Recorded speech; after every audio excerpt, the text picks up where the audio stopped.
Welcome to the Terry Stanley channel. Today, I would like to introduce you to the story, Dead Dinosaurs and Living Legends. Author, Takara Phoenix. Read by, Terry Stanley. Chapter 1, The Prince of the Underworld and the Air. Summer 1921, Venice, Italy. Maria first met him at the harbor. She had been strolling along the beach, lost in thoughts and distracted by the beauty of her city at night. Her papa would chide her for being out and alone so late. She was a young lady, after all. Being out alone at night was improper. All sorts of strange folks might approach her. Like a merman, for example. Maria could not help but be intrigued. A merman. A true, real merman with a sapphire blue tail. He was handsome, with a chiseled chest, stubble covering his sharp chin, his hair wild and black and his eyes like two orbs capturing the ocean itself. He was also charming and a sweet talker. It was hard to deny him. He knew how to charm a woman. And even after she realized she was pregnant, he was still around. Even as the two of them held their firstborn child, a beautiful little girl that they decided to name Bianca. He wasn't around for months after though, and the next time she met him, something was fundamentally different about him. He was less laid back and carefree, he seemed stricter and also more well-trained somehow. Firmer and more responsible, in a way. And she realized she had fallen pregnant again. And she realized he was more than just a merman. He was the king of the ocean. And then, well, then she realized he was too.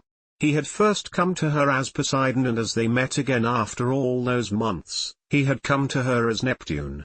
And apparently, that was a problem. There was a war brewing, he had told her. It was in the air, she just didn't quite know how he could tell. He told her that their children would be in danger, told her that the war might be a danger, told her that his brother might come after the children. Told her that two children from the same mortal mother but two different aspects of the same god. They would be targets. And oh, Maria was so angry. She was angry that he had put her, and her children, into this position. At times, she was angry she had ever met him, but then she looked into Bianca's and Nico's eyes and she knew she could never truly regret meeting him, for she loved them. "Let me take you away," pleaded Neptune in 1934. The war was something that even Maria could taste by now. Well, not the war, but the tension. Something was brewing and she didn't know what, but it felt like the sea before a storm. She could not deny him, and so she followed him into the sea. Nico was 10, Bianca was 12. The children clung onto Maria's hands, staring up at their mother fearfully as they walked into the sea. "It will be fine," whispered Maria softly. "It will be fine. It will be fine." She said it to reassure them just as much as she was trying to reassure herself. After all, the bystanders started screaming at her, thinking she was a mad woman, condemning herself and her children to death by the hands of the sea. And as they submerged, reaching the deeper parts of the sea, she was afraid. Only when the warmth of Neptune's magic surrounded them did Maria relax. She could feel the change, but she would never be able to describe the sensation. Her legs turning into a light blue tail. It was mesmerizing. Nico next to her yelped loudly. "Dios mio, mama," exclaimed Nico, gesturing wildly at the tail. It was such a dark blue, it nearly looked black. He squealed and tried to tear away from his mother to test it, but Maria held his hand firmly and glared at her son in warning. Bianca all the while was tentatively flipping her own tail to see how it worked. She looked utterly fascinated. "Hello, my dear," greeted Neptune with a pleased smile. He opened his arms to welcome Maria, but she only glared at him. "No. You put us into this situation. You made me leave my family behind. I'm grateful you can save me and my children, but you and I are through, Neptune or Poseidon or whatever your name is." She gathered her children and glared at him, and he conceded. He nodded briefly. "You have every right to be angry. For now, allow me to show you the house I got you." "Will there be more mer-people, Papa?" asked Nico excitedly. "Yes, Bambino," laughed Neptune, eyes sparkling proudly. "Let me show you Atlantis." /Winter 1992, New York City. Sally first met them in Central Park. Just a couple, strolling around, whispering to themselves. They were incredibly beautiful, both of them. They had something out of this worldish to them. As Sally later learned, that was because the two were gods. Pluto and Proserpina, the king and queen of the underworld. And somehow, Sally was not quite sure how, she had made them fall for her. Proserpina courted Sally with flowers and baked goods, Pluto brought her expensive jewelry. Both were incredibly charming and sweet, and it really wasn't hard to fall for them. The world they showed her, the underworld, was absolutely captivating. They made her feel cherished and taken care of in a way that she had never experienced before. She didn't need Pluto to pay for her, she often even didn't want to, but both Pluto and Proserpina insisted occasionally. And honestly, it kind of did feel nice to be treated that way, to be spoiled. They treated her like a princess and she kind of loved it. She did freak out just a little when she noticed that she was pregnant. After all, she was pregnant with the child of the king of the underworld, a god. But she loved Pluto and Proserpina, and she already knew she was going to love her baby. Her lovers assured her that they would too. They would love this baby of theirs and they would not allow harm to come to either of them. Perseus Jackson, declared Sally gently as she first got to hold her son 9 months later. Really? Perseus?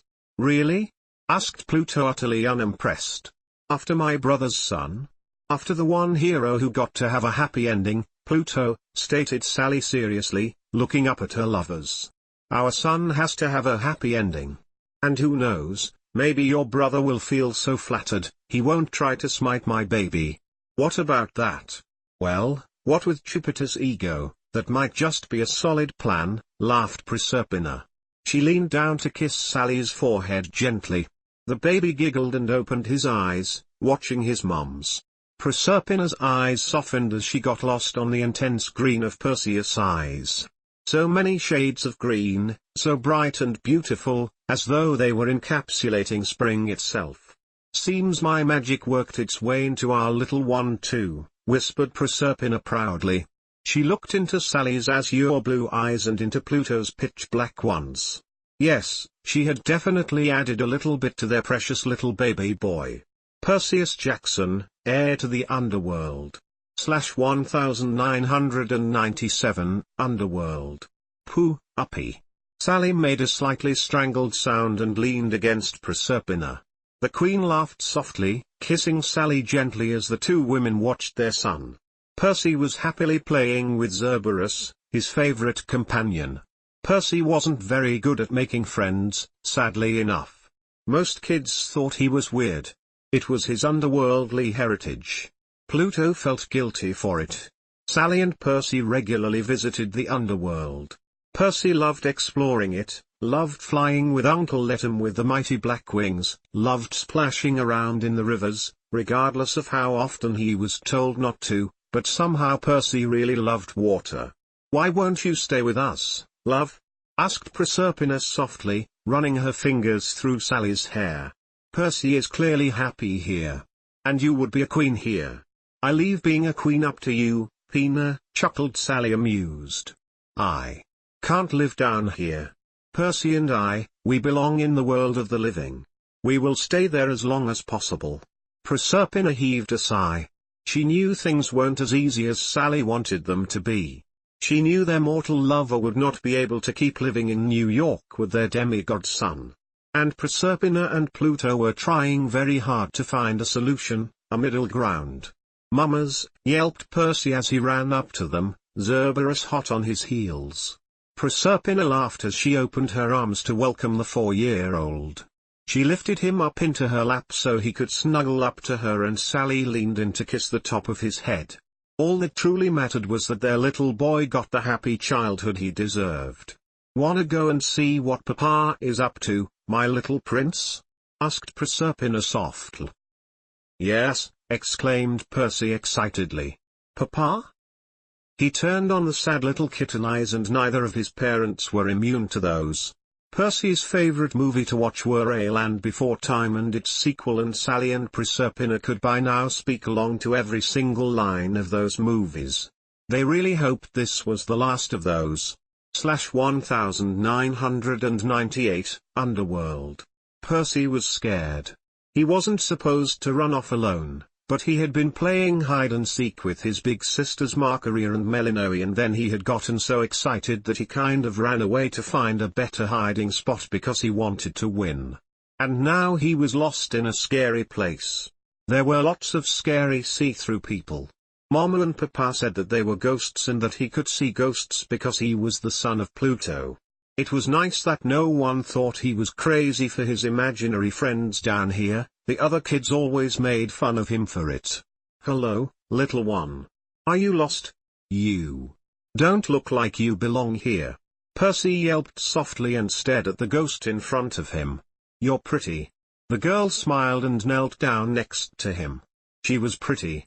All funny frizzly hair and really golden eyes. She was older than him, like a teenager, so really old. But she smiled at him all nicely. "Thank you, little one. I don't remember," whispered the ghost blankly. "Memory is a fuzzy thing when you're dead. But you aren't, right? You are." "I'm the prince," replied Percy with a toothy grin, puffing his chest out, before he deflated again. "But I'm lost. Mamas and Papa are gonna be real mad." "It's okay. I'll keep you company until they find you, is that okay?" asked the pretty ghost. Percy sniffed a little and nodded before sitting down close by to her. She smiled at him and asked him to tell her about himself, and all the time until Letum finally came and found him, he was nicely distracted talking about his amazing family and parents and his giant puppy. "You cannot run away like that, young prince," chided Letum seriously as he shouldered Percy. "Bye-bye, pretty ghost," called Percy out, waving. "I know, Uncle Letum. I'm sorry." 1999, New York. Sally and Percy had just finished watching the latest, the 6th, of the Land Before Time movies before they went to the National Museum, because Percy really, truly loved dinosaurs, still. He was clutching his stuffed plush toy, Sarah, the orange Triceratops and Percy's favorite character. This was the day Sally Jackson was never going to forget. Sally had only been distracted for a split second, checking the plan to see where else they were going to go, when around her people started gasping and yelling. Her first instinct was to pick her 6-year-old son up to keep him safe. Only that Percy was the reason other people were gasping. Because Percy was cuddling with the giant Tyrannosaurus Rex skeleton. The skeleton was moving, brushing its head against Percy's cheek, moving its tiny arms as though it was trying to hug the boy. The dead dinosaur had come to life to cuddle with Percy. That was the moment Sally knew her son was too powerful to be safe in this mortal world. Her little son of Pluto. At this rate, he would soon attract unwanted attention. Taking a shaky breath, Sally made a decision. One she had been pushing off for nearly 2 years now. Ever since her lovers had suggested for her to move to the underworld and she had declined hard. A child could not just grow up among the dead and the gods. Pluto and Proserpina had worked hard on convincing her of the alternative. New Rome. Apparently, it was a magical city, hidden in California. Demigods and their families lived there peacefully. Percy could go to school, grow up with other children, Sally could work there and lead a normal life with her son. And it sounded good. But it would also mean revealing Percy's existence to the gods and Sally. She was terrified of how Jupiter would react. She knew the tales well enough. She just wanted him sheltered and safe, wanted him to have a normal childhood. As Percy started playing catch with a giant actual skeleton of a dinosaur, she realized he might never have a normal childhood, and perhaps, growing up in a city where such things were normal and where Percy could grow up with children like himself was the best thing she could do for him. Sighing, she carefully gathered him up in her arms. "Come on, sweetie, it's time for us to visit Papa and Mama," declared Sally, determined. And as always, she could trust her lovers to wait in the next shadowy counter. Percy yelped happily and reached his arms out for his papa. Pluto smiled softly at his son as he leaned in to kiss Percy's nose, making the boy giggle happily. Pluto then moved on to kiss Sally gently. "You called, love," whispered the god while Proserpina was cooing at Percy. "What is it? Your offer?" "New Rome," whispered Sally back, voice low. Percy just made a Tyrannosaurus Rex come to life in there. There is a dinosaur skeleton in there, moving around." "Ah, that's Papa's boy," declared Pluto proudly, puffing his chest out. Percy visibly preened at his father's praise, while Proserpina laughed softly and kissed Percy's cheek. "Little troublemaker, just like his papa, huh? How about you go with them to get packed while I set everything up?" suggested Pluto. Proserpina nodded and kissed her husband briefly before taking her girlfriend's hand and guiding her and their son back to the beautiful apartment they owned. Percy clung on to the hands of both his moms, frowning confused as he felt that something was off. "Sweetie," started Sally gently as she knelt down in front of Percy. "I need you to pack your thing. Mama and I are going to give you boxes and you sort all your toys and books in there, okay? Because we're going to move to a really, really amazing place." "Where?" asked Percy unsure, looking from mommy to mama. "You know how you can talk to your invisible friends and how you played with the dinosaur earlier, sweetie?" asked Proserpina. "That's because you're a very special boy. And there are other children that are very special. And where you and mommy are going to move, you could grow up with those other special children. You could have friends who won't ever call you weird or a freak for having your invisible friends and who will understand. Does that sound good?" Percy frowned thoughtfully and wiggled his nose in a cute way. He didn't have any friends. Kids thought he was weird because he liked hanging out at the graveyard and talking to invisible people. If there were others who could understand what that was like, who would want to be his friends, that would be really super cool. And he didn't care where he lived as long as he had his mom. /2000, New Rome. Percy loved New Rome. Most of New Rome. His mom worked in a bakery. Percy attended a school where they were taught not just boring stuff like math and spelling, but also magic. How to manipulate the mist, which was like a super strong magic veil that was everywhere. Self-defense and swords play classes. It was really amazing. Percy loved it. And he already made friends too. Mike Carhale was a son of Venus and from Hawaii, which was super cool. Percy loved listening to his tales of the islands. Mike was really kind and cool and like Percy's best living friend already. And then there were Dakota and Layla, a son of Bacchus and a daughter of Ceres. They really liked gardening and were really cool too. Percy occasionally helped them, because as a son of Pluto he kind of had powers over the earth and could loosen it for them. Percy was 7 years old and he loved going to school with his friends, learning to become a great hero together with them. There were things he didn't like about New Rome though. School was hard, easier than in New York, because textbooks were in Latin here, so Percy's dyslexia wasn't hindering him from understanding them, but it was still hard. And then there was Octavian, who was super arrogant. He kept mocking Percy and making his life hard and he was so greedy. Octavian wanted to become praetor, which was like class president only way more important. Percy was still learning how this whole system worked. But most of the time, Percy was happy in New Rome.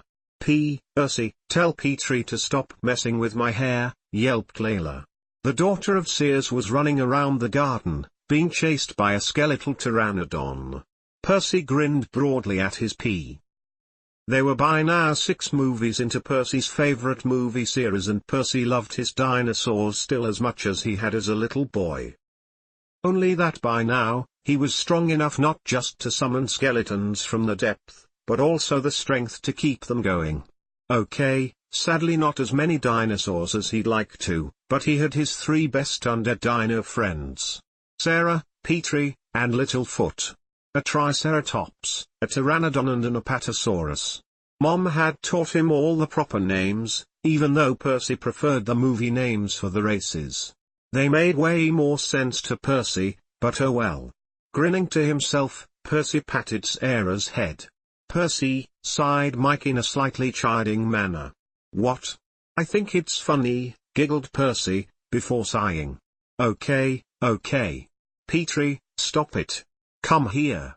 The little flyer flew over to Percy and sat down on his head, nestling into the fluffy black hair comfortably. Layla glared at Percy as she straightened her hair and joined the boys. Percy loved New Rome and he loved the friends he had made. He couldn't imagine what his life would be like if he would still have to hide what he was, if he still had to hide his powers in the mortal world. Okay, children. Are you ready for the movie? Or do you need any longer? Asked Sally. Percy, Mike and Layla eagerly got up to rush over to Sally. She had gotten permission to leave the safety of New Rome with the three young demigods to go and see a movie. New Rome did not have a movie theater, and that was scandalous, if you'd ask her. Because a new Disney movie just came out, and it was about dinosaurs. There was no way Sally and Percy weren't going to see this on the big screen, and since Percy now had friends, of course she had asked them if they wanted to come along. While Dakota was not a fan of the idea, Mike and Layla were eager. Okay, children. It's important that the three of you will not run off alone. You have to stay close to me, ordered Sally sternly as she took Mike and Layla by the hands. Percy grabbed Mike's free hand and the four of them got on their merry way to San Francisco. Percy tried to listen to his mom, but he was just easily distracted. And when he got distracted, he tended to wander off. Like when he saw a group of 4 children and 2 of them had a too familiar aura. Percy, he could see this funny colorful flicker around all people. Papa explained that it was his gift, that every child of his tended to lean heavier toward certain aspects of Pluto's realm, and Percy was very heavy on the soul and death spectrum there. Which was why he could see ghosts so very clearly and why he controlled dead bones. He could see the souls even while they were still attached to the living, and over the years, he had learned to read the auras of people.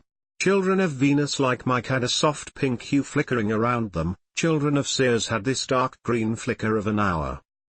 Mortals were too weak, they didn't leak their auras like demigods did. Which meant the 4 children he was watching were definitely demigods.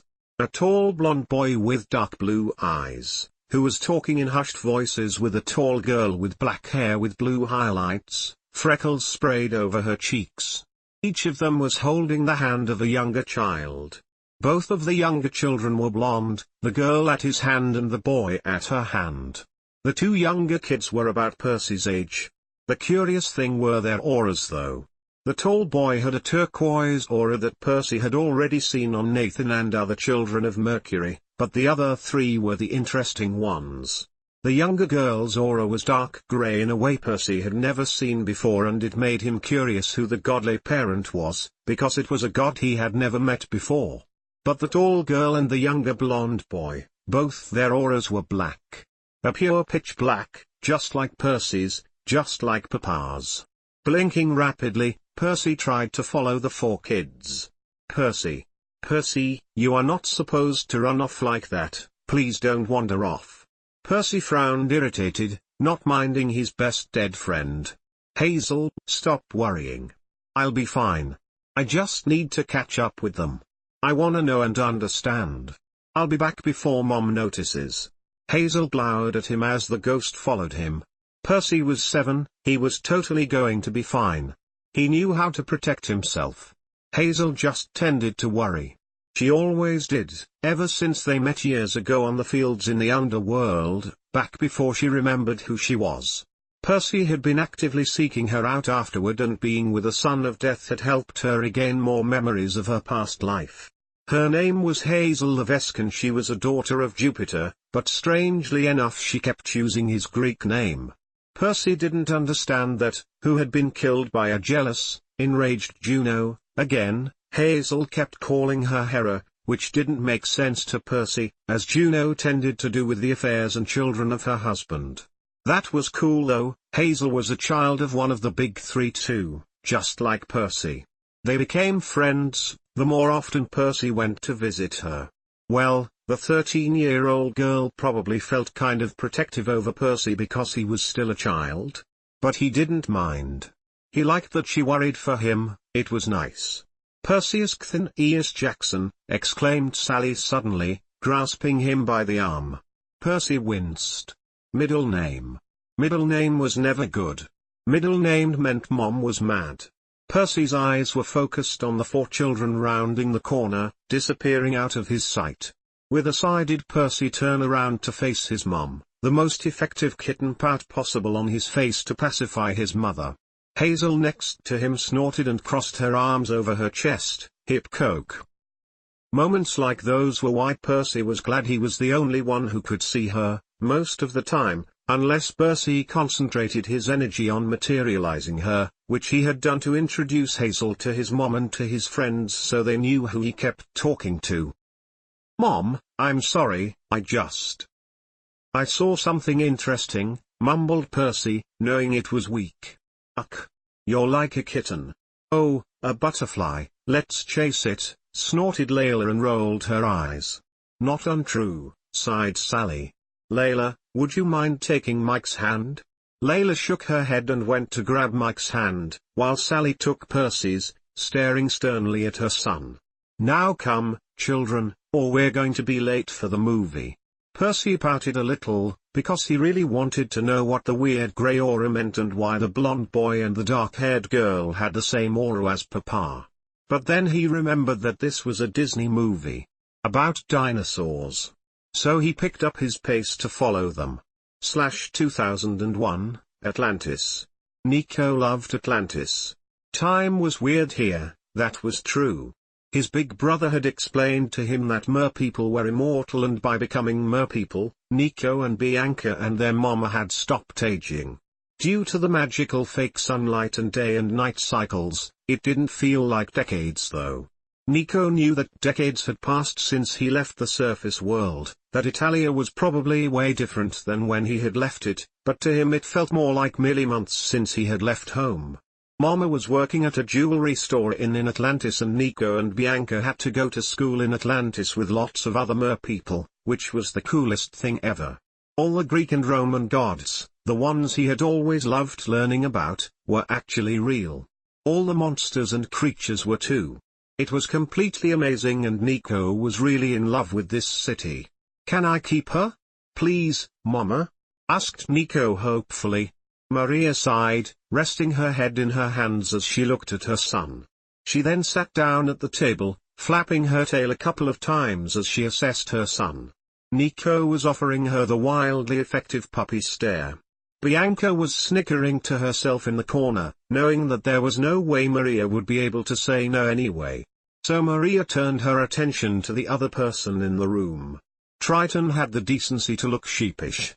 Over the past decades down here, Triton had begrudgingly grown attached to his younger half-siblings. He took to training Nico personally, to teaching Bianca together with his own daughters. Bianca loved her nieces, who were more like cousins. While Bianca soaked up all the knowledge she could, Nico was super excited about everything, which was the reason Triton had grown attached to Nico. It was hard not to adore a little brother who looked up to you and wanted to learn everything from you. Which brought Maria to the current situation. Triton liked being adored by Nico, so he tended to spoil his little brother with presents, like a freaking Loch Ness monster. She glared at Triton. "Please, Mama, Tri says that she's an orphan. I promise I'll take care of her." Maria heaves a sigh as Nico and the Loch Ness monster were now giving her matching pleading puppy eyes. This was not fair at all. Triton avoided her eyes, knowing she was irritated by him. "He got very excited when we found the young Cetus, and her parents must have already passed," elaborated Triton cautiously. "They're rather easy to train, Maria." Maria gritted her teeth. "Very well. But you take her out for whatever the water equivalent for walkies is. And I am so not taking this creature to a vet if something is wrong." "You will, Triton. So I can keep Nessie?" asked Nico, excitement tripping from his every word. Maria smiled softly to herself. How would she ever be able to deny her son anything, really? 2002, New Rome. Percy wasn't supposed to sneak off on his own. 9-year-old Percy didn't like to listen to such things though. He was going to be a great Roman hero one day, so he had to explore. Also, Mom was at work and Dakota, Layla and Mike didn't have time to play. "You're a mermaid," gasped Percy as he reached the shore and spotted, well, a mermaid. The mermaid turned toward him with a scowl on his face. Oh. A boy mermaid. He had a dark blue nearly black tail flapping it in the shallow water at the beach. He was pretty, with eyes as dark as the deepest parts of the sea and fluffy dark curls on his head. "I'm a merboy," corrected the boy rather offended. Percy blinked and approached, with his favorite pet in tow. "I like your tail. I'm Percy." "Thank you," grunted the merboy wearily. "I'm Nico. Like your dinosaur?" Percy offered a proud, toothy grin as he gently patted his skeletal companion, the dinosaur trying to hide behind him. "Thanks. That's Sarah. She's a triceratops. I named her after my favorite character from my favorite movie. Don't worry, she's harmless. She's just a little shy with strangers." Nico blinked curiously and tilted his head. "What are you?" "I'm a son of Pluto. Most my friends are bones," hummed Percy. "What about you?" "I'm a son of Neptune. Most my friends are sea monsters," replied Nico softly. "That is so cool," gasped Percy excitedly. Nico shrugged and turned away, to pet the purple-blue Loch Ness monster. Percy's eyes nearly popped out of his head as he stared at the super adorable Loch Ness monster that was nuzzling Nico's side. Hastily, Percy rushed over to kneel next to Nico in the water. The creature shied away. "That's Nessie. She's my friend," whispered Nico softly. "It's okay, Nessie. I don't think he's dangerous. Maybe a bit weird, but not dangerous." Nessie cooed softly and poked her head out from her hiding spot, regarding the son of Pluto curiously. Percy smiled softly and carefully reached out to pat her head.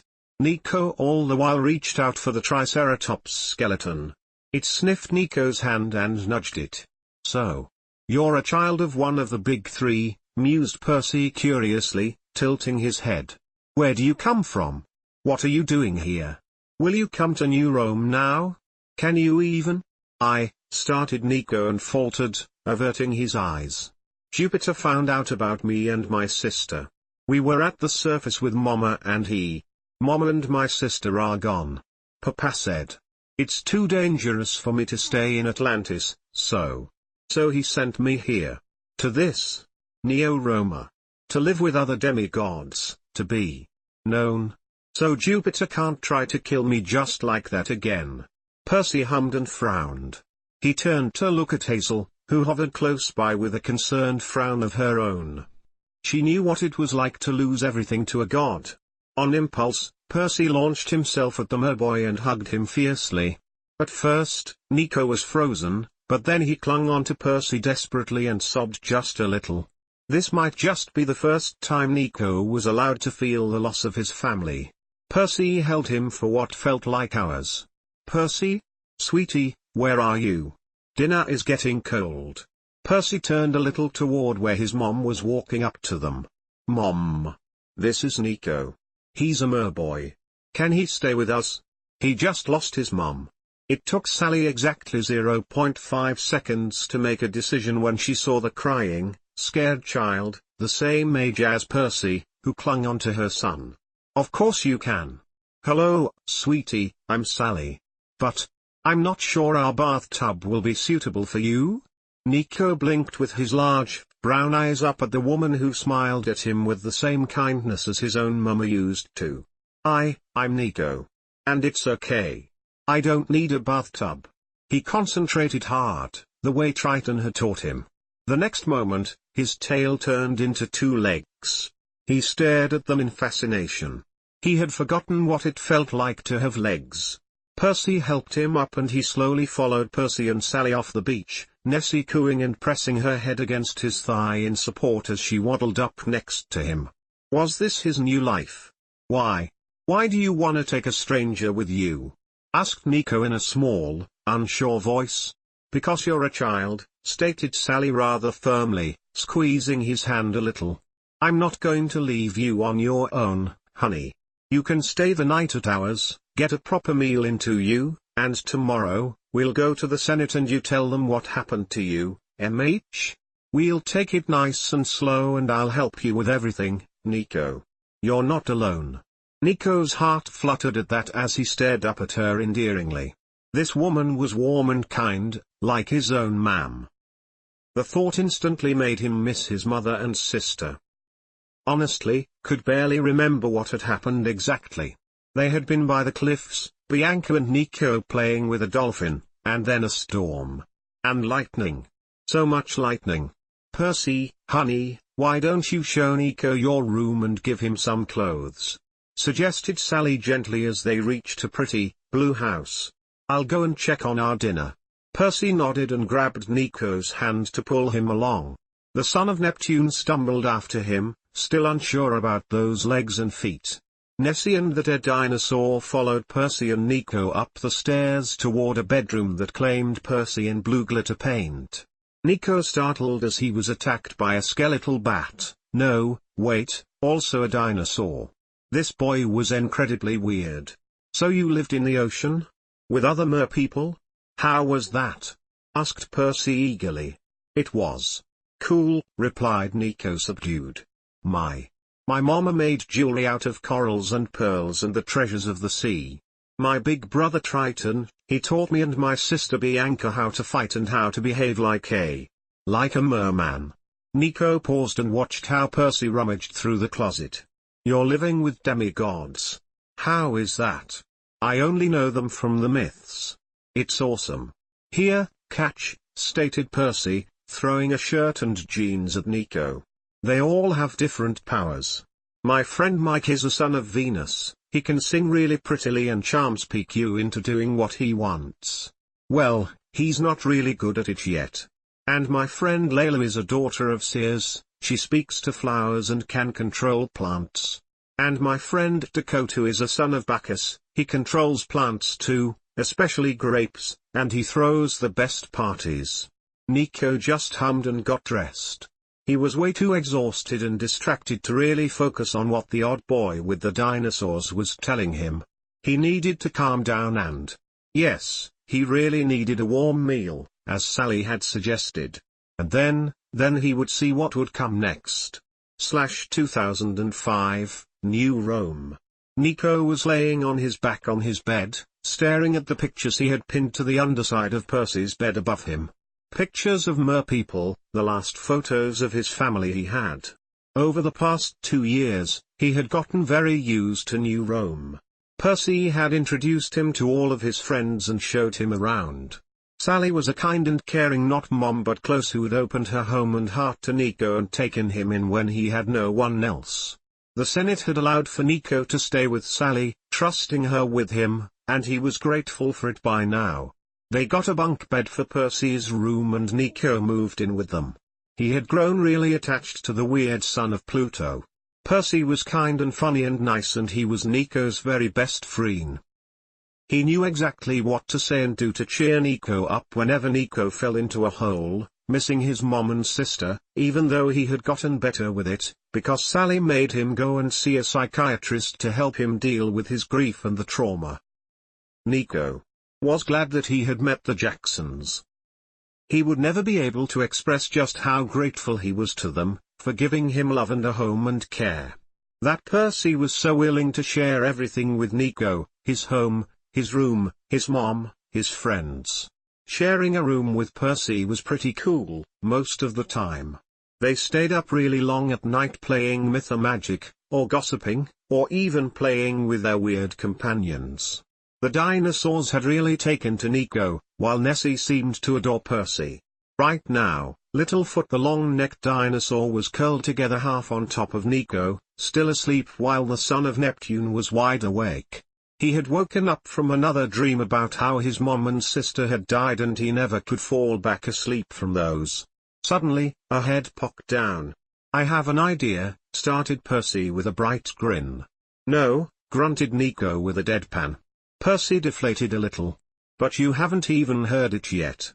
Will it involve dead dinosaurs and jump scares? Asked Nico unimpressed. Well, yes, but, started Percy. Then the answer is still no, interrupted Nico. But I thought we could prank Octavian, argued Percy with a pout. I'm listening, drawled Nico, carefully intrigued. Sarah, sleeping on the ground in front of the bunk bed, lifted her head curiously. The dinosaurs loved jump-scaring demigods and especially the stuck-up ogre. Percy grinned broadly as he hung upside down over the edge of his bed so he could properly look at Nico with that mischievous twinkle in his spring green eyes. That twinkle was what always made Nico doubt Percy's parentage. Percy had to be related to Mercury. Nico raised both his eyebrows as he regarded Percy. Oh, okay. Let's get dressed and get going. We will be needing Mike's help, 2 gallons of glitter, 2 dozen balloons, a needle and a chicken, declared Percy as he jumped off the bed. Littlefoot protested a bit as he was pushed off Nico's chest so the son of Neptune could get up too. A chicken, Percy? What? What do we need a chicken for? Percy just grinned mischievously at him as he got changed. You'll see. Just follow my lead. Not that Nico wasn't used to that by now. They used to argue about who took the lead, but soon enough, Nico realized that Percy came up with pretty fun pranks. Often helped by his friends, apparently, Percy had learned a lot from Nathan, a son of Mercury. We bringing all the pets? Asked Nico curiously while struggling with his booths. Petrie should be enough, mused Percy thoughtfully. What are you up to this time? Asked Hazel as she materialized in the middle of the room. Percy grinned toothily at her. He was nearly her age now and so was Nico. Which meant she couldn't play superior bigger sister to them anymore. Nico smiled at the ghost. Despite her being a daughter of Jupiter, his family's murderer, he had grown truly fond of her, after Nico had introduced them. And with how powerful Percy was growing, it was easy for him to properly help her keep a more solid form around Nico too, so Nico and Hazel had become good friends. It's Percy. Do you have to ask, Hayes? Asked Nico playfully. Hazel heaved a sigh and rested her hand on Sarah's head, the Triceratops looking up at her curiously. Honestly, sometimes it baffled Nico how used he had gotten to Percy Jackson's brand of normal. Dead dinosaurs, ghost girls and pranks on high-ranking members of their society all included. Not to mention the repeated marathons of the Land Before Time franchise. And as weird as it was, Nico wouldn't want to miss it for the world. With a smile did he get up and follow Percy downstairs. Chapter 2, Jason Grace and the Olympian. Spring 2006, Camp Half-Blood, Long Island, New York. Annabeth Chase was not the most sociable girl. She spent most of her time in the shade of the only big sister she had ever known. Thalia Grace, daughter of Hades and Tree. Sighing softly, Annabeth leaned more against Thalia's bark, closing her eyes and missing her friend dearly. Hey, sis. You look like you need me to pry you away from Charles again. Annabeth glared and turned to look at the boy who wasn't her brother but she considered him her brother anyway. Jason Grace, Thalia's little brother. Now her little brother. He was 2 years younger than her and he had lost his sister, his full-blood sister, the only family he had. Not to mention, he didn't have any half-siblings either. Annabeth, she now had a full cabin of half-siblings that she could rely on and joke around with. So Annabeth, she was fiercely protective of Jason, he was her brother by anything but blood. They had to keep their little family together and safe, as much as possible. And as long as they still had Luke, everything would be fine. Because the son of Hermes had brought them together, had made them a family. And even without Thalia, he still protected them, he was still there for them. Annabeth was glad that Jason, instead of having a cabin all to himself and being lonely, got to live with Luke in the Hermes cabin, even though logically speaking, it made no sense to Annabeth. Yes, Hades was not an Olympian god, but he surely was not a minor god either. Yet over the past 5 years of living here, Annabeth had learned to accept that this camp, it truly wasn't fair. She smiled faintly as Jason sat down next to her. Hey, Charles, greeted the 10-year-old boy softly, leaning his head against the tree. I miss you. Annabeth wrapped a comforting arm around him and pulled him close. Sure, Persephone had saved Thalia's life when she had turned Thalia into a tree. But was being a tree really a life? Well, to Persephone probably. She had meant well. Without her, Thalia would have died. "Let's go to the lake some, until Luke and the others return from their quest," suggested Annabeth. Jason nodded enthusiastically. He loved building sandcastles with Annabeth because Annabeth was an architect, so they weren't just heaps of sand, they were proper structures, and Jason thought they were totally amazing. Grinning, she took him by the hand and they made their way to the beach. Luke was on another quest, with Clarice and Grover. He had started doing that 2 years ago, when he had been sent to retrieve a golden apple. At first, he had wanted to go alone, but Jason had cried out of worry, because it sounded dangerous and he shouldn't go alone. Annabeth had tagged on that by logic alone, it made sense to bring back up. So he yielded to their determination. Ever since, Luke and Clarice in particular were really close. Annabeth. You never said mermaids are real," gasped Jason, tugging harder on her hand. Annabeth wanted to open her mouth to answer him and tell him about Lord Triton, but the words were stuck in her throat when there, on the beach, sat a real, actual mermaid. Olive skin, long black curls cascading down her back, decorated with seashells and pearls, her black tail disappearing into the shallow water. She was wearing a silver-white top. She was really pretty. Annabeth blushed, so stunned that she allowed Jason to pull her down toward the beach. "You're a real mermaid?" asked the young boy excitedly as he sat down in front of her. "Hello. I'm Jason Grace, son of Hades. That's my sister Annabeth, she's a daughter of Athena. Who are you?" The mermaid looked startled and blinked before smiling. It was a paint smile though, making Annabeth frown confused. Curious, Annabeth also sat down with them, looking at the mermaid. My name is Bianca D'Angelo. I'm the daughter of Poseidon," whispered the mermaid. "You look sad," stated Jason with a frown. "What happened?" Bianca smiled thinly, reaching a hand out for the boy, just to abort the motion and avert her eyes. "You remind me of someone I know." "Knew?" "His name was Nico. He was my little brother. But Zeus, my mother and my little brother are gone. They died a year ago. And I'm alone. My older brother Triton sent me here, he told me I would be safe among my kind. Demigods. That this was where I belonged." Bianca looked startled when Jason threw himself at her to hug her. "I'm sorry. I lost my big sister. And I still miss her. But I have my other family. You can be a part of our family too." Annabeth smiled softly at that. That was her Jason, always taking in strays. A lesson well learned from Luke. Though, a daughter of Poseidon. That promised to be interesting on the long run. Summer 2006, Camp Jupiter. "The Master Bolt has been stolen," declared Octavian with his usual bravado. "And Lord Jupiter will make the thief pay. I saw it in my augury. So the thief should step forward willingly." Percy blinked doe-eyed and turned to look at Nico as Octavian seemed to fixate the duo. 12 years old, both boys had provoked and pranked the augur a lot. But that Octavian would accuse them of such a thing. Nico looked enraged and the sky above them turned dark, storm clouds gathering. Percy hastily took the other boy's hand, linking their fingers. Nico slowly calmed down.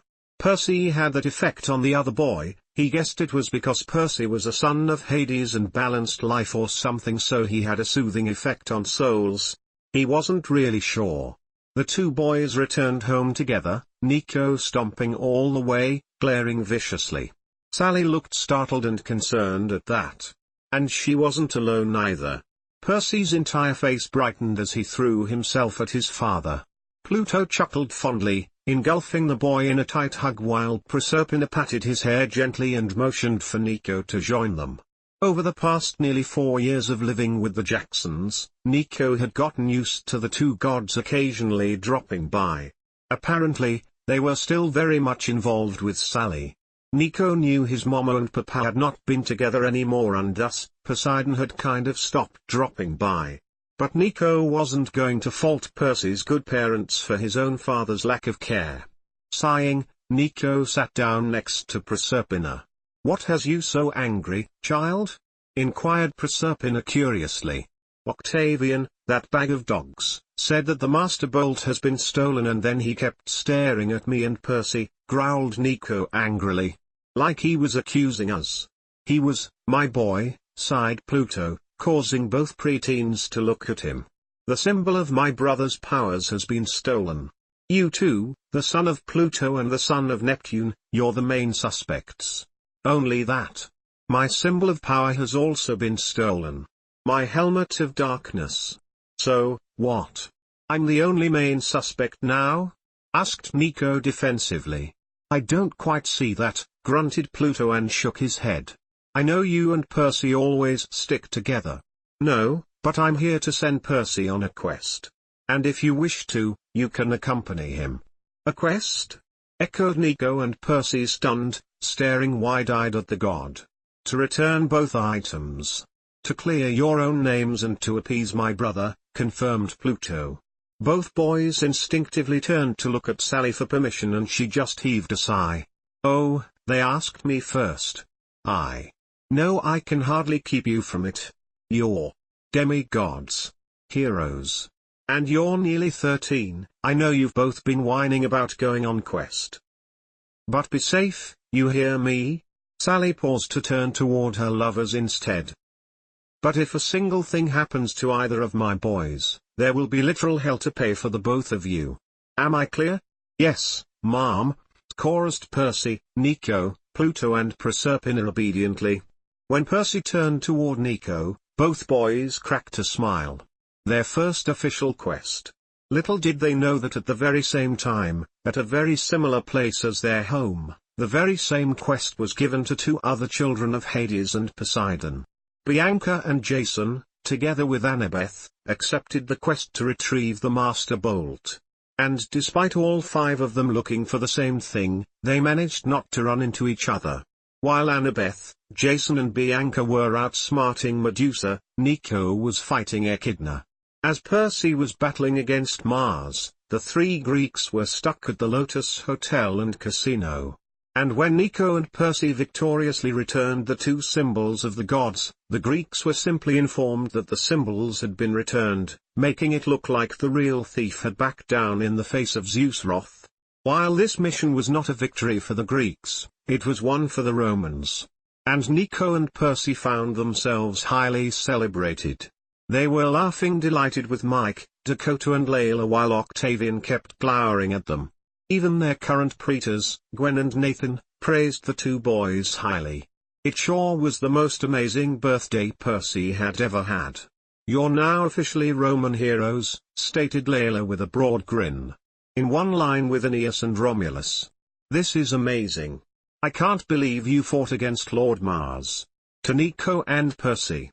"To our living legends," declared Dakota, lifting his glass high. "To our living legends," cheered everyone around them. Summer 2007, Camp Half-Blood. Luke and Chris looked up from the card game they were playing at the repeated thumping of a ball hitting the wall. Jason was bored. And a bored Jason was rather exhausting. Chris smiled wryly. "Jay, what's bothering you?" asked Luke fondly. "I'm bored. Annie is spending all her time with Bea these days. Last summer we had a quest. Do you think we'll get another quest this year?" asked Jason hopefully. Luke laughed softly. Yes, it really was hard to separate Bianca and Annabeth these days. Jason thought it was unfair, but Luke saw that it might just become something quite different. He thought it was endearing too. Bianca listened to Annabeth's rambling about architecture like it was the most fascinating thing possible, which it was for the girl who grew up under the sea. In return, Annabeth asked so many questions about Atlantis and also about its architecture. They were very well balanced as sparring partners. Chris chuckled and ruffled Jason's hair, making the boy huff. "Luke!" exclaimed a panicked voice, disturbing their PAC. Silena came barging in, distressed and wide-eyed. Luke was instantly alert, sword at the ready. But Silena's eyes fell on Jason and they softened into something unfathomably sad. "It's Thalia's tree. It has been poisoned," whispered Silena gently. "I'm so sorry." The three and everyone else still in the cabin instantly followed Silena out and toward the tree. Annabeth was kneeling next to it, angry and with dried tears on her cheek. Bianca was kneeling next to her, gently holding the blonde and soothing her. Luke felt sick to his stomach as he pulled a sobbing Jason into his arms and buried his face in the blonde hair. "Who would do that?" "Clarice, she is taking a quest," whispered Silena gently, resting a hand on Luke's shoulder. "I'm coming with her," declared Annabeth determined as she looked up, her eyes on fire. "So will I," agreed Bianca, startling Annabeth. "What?" She said. "The quest involves sailing. I'm the daughter of Poseidon. It would be ridiculous not to take me along." "A girl crew," grunted Clarice, arms crossed and amusement in her eyes before she turned toward Luke seriously. "I will avenge her." "I know what she means to you, Luke." Luke nodded gratefully at his friend. He knew she could handle herself well and he knew that Annabeth would be safe with Clarice. All Luke had to do was keep watch over Jason and find whoever had done this to Thalia. Glaring angrily, he rested a hand against the bark of her tree. /Autumn 2007, New Rome. The summer had been exciting. The Jackson household had grown some more and the boys now had a triple bunk bed in their room, the youngest member of the household having gotten the upper bunk. His name was Tyson and he was just a child. A Cyclops child. Triton had brought him to Camp Jupiter earlier this year. Apparently Neptune had sent them, had hoped that Tyson might help Nico and Nico might help Tyson. The two did get along and Nico flourished in his new role as an older brother. Percy too totally adored Tyson and the young boy gladly accepted them both as his new big brothers, adoring them both and loving all the pets in the house. So the summer had been very exciting for Nico and Percy, showing Tyson around and teaching him everything. "Percy, what are you doing?" asked Nico curiously as he entered their bedroom. Percy, who had just been standing with his back facing the room and his face against the wall, turned around toward Nico. He wanted to answer, but he found himself missing the words as he stared at the other boy. Nico was only wearing sweatpants, the towel still around his neck as water ran down his torso. The son of Neptune could dry will himself, but he preferred using towels. It was the thing that this did to Percy that bothered him though. Nico had a well-defined six-pack by now, from already spending years training hard. The way his muscles flexed as he ruffled his hair dry and how the water ran down his chest was so gorgeous. Blushing, Percy shook that off. Recently, he had found himself staring at Nico far more often. He wasn't stupid, he knew what it meant. He had a crush on Nico. A huge crush. But that wasn't good. So not good. Nico was his best friend. Percy couldn't be falling for his best friend. And his best friend he shared a room with. Percy, feel like answering? Asked Nico amused while grabbing a shirt. Right. Sorry. Playing hide and seek with the others, grinned Percy, before calling loudly. I'm done counting, so I'm coming to find you guys now. You better be hidden. Nico nodded in understanding, smiling as he spotted Petrie nesting in Nico's shirts. Good hiding spot. Nessie cooed softly when Nico sat down next to her on the bed. His eyes were trained on Percy as the son of Pluto started searching for the others. He grabbed a book to read until Percy had found everyone. Nico put his book down again when the pile in front of the bed got too loud. Percy and Tyson were buried under Sarah, Petrie, and Littlefoot. Hazel sat next to them, watching them fondly. She was half see-through and surrounded by a golden glow, but by now Nico had grown oddly used to one of his best friends being a ghost.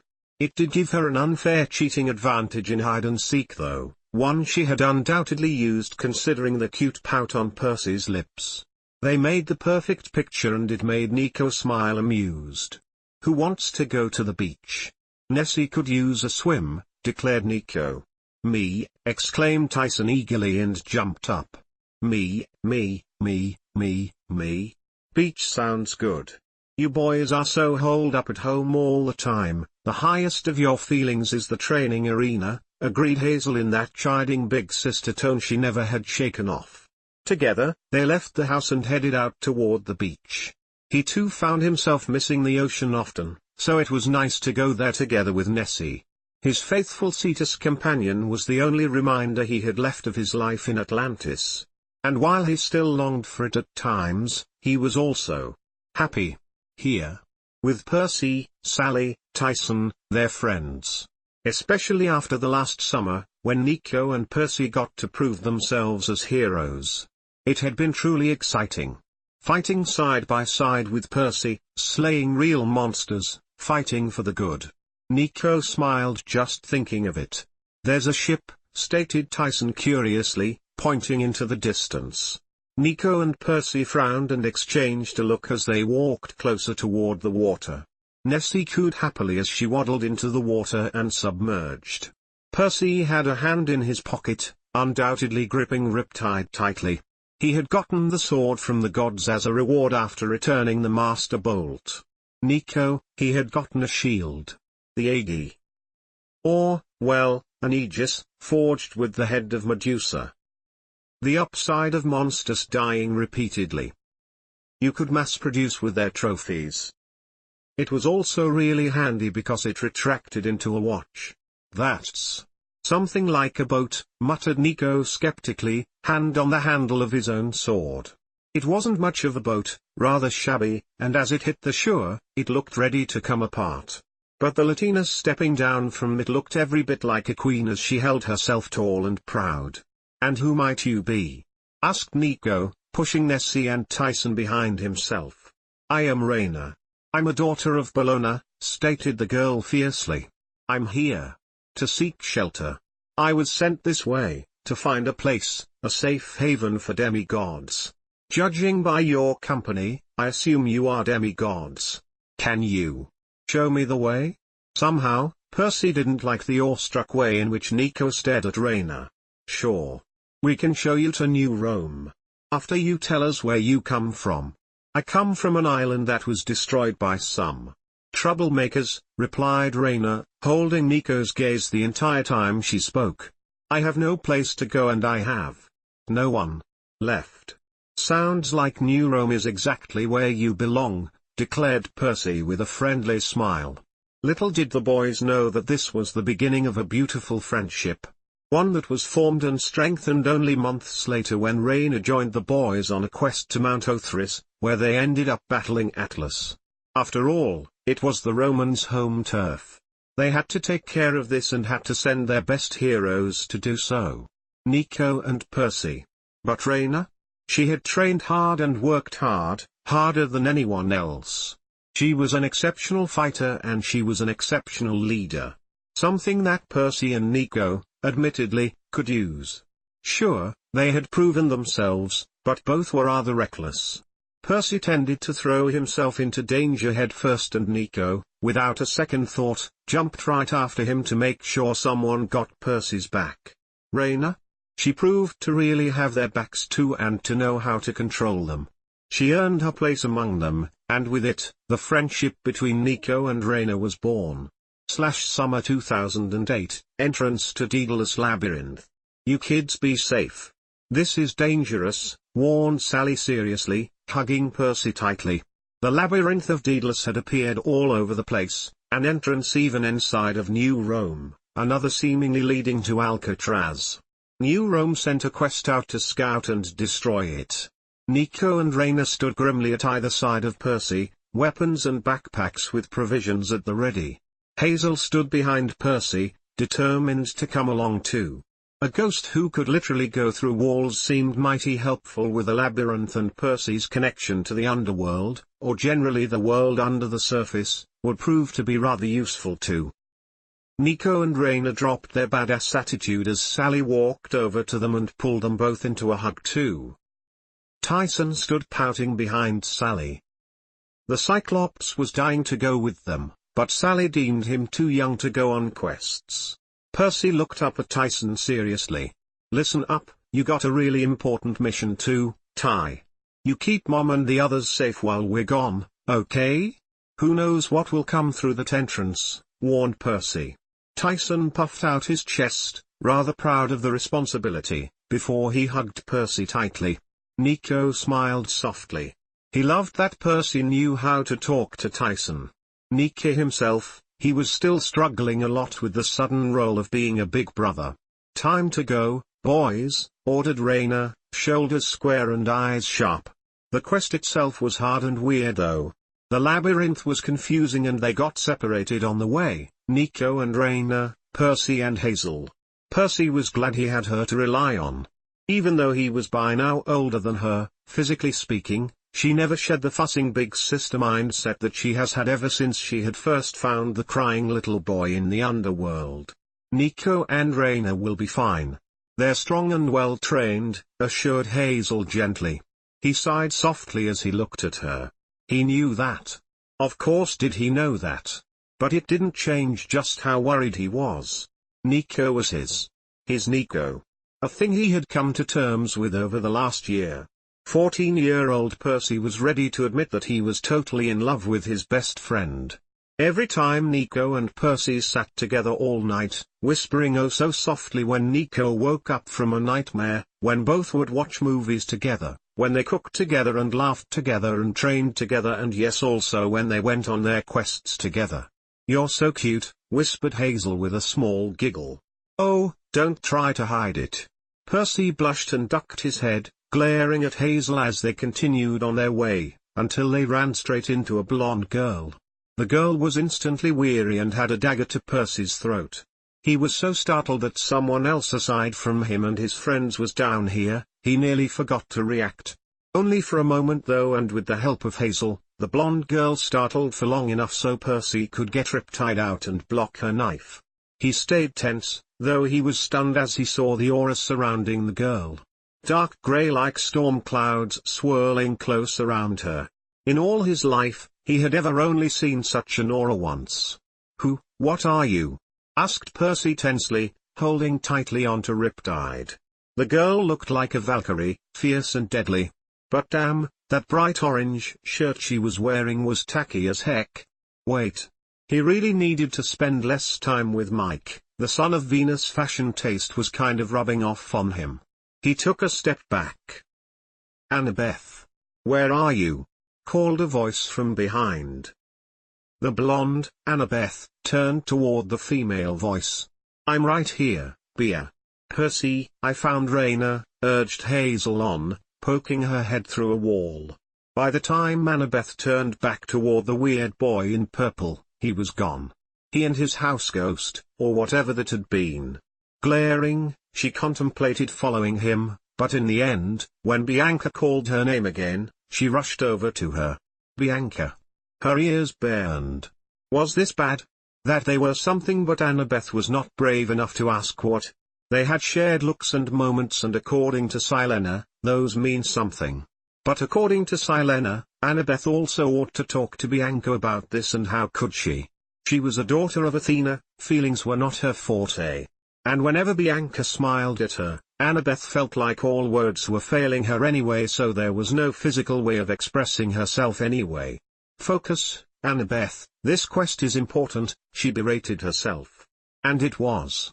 Annabeth, Bianca, Clarice and Jason took the quest together. Luke had glared at them, warned them to be careful, that quests should be taken in sets of 3. But Jason, 13 now, had insisted. And after his sister, only just returned from being a tree, had decided to join the hunt. Annabeth really had to take her little brother under her wing, because they were both still suffering from it. In the end, that was why Luke had also allowed them to go, because he knew they needed the bonding.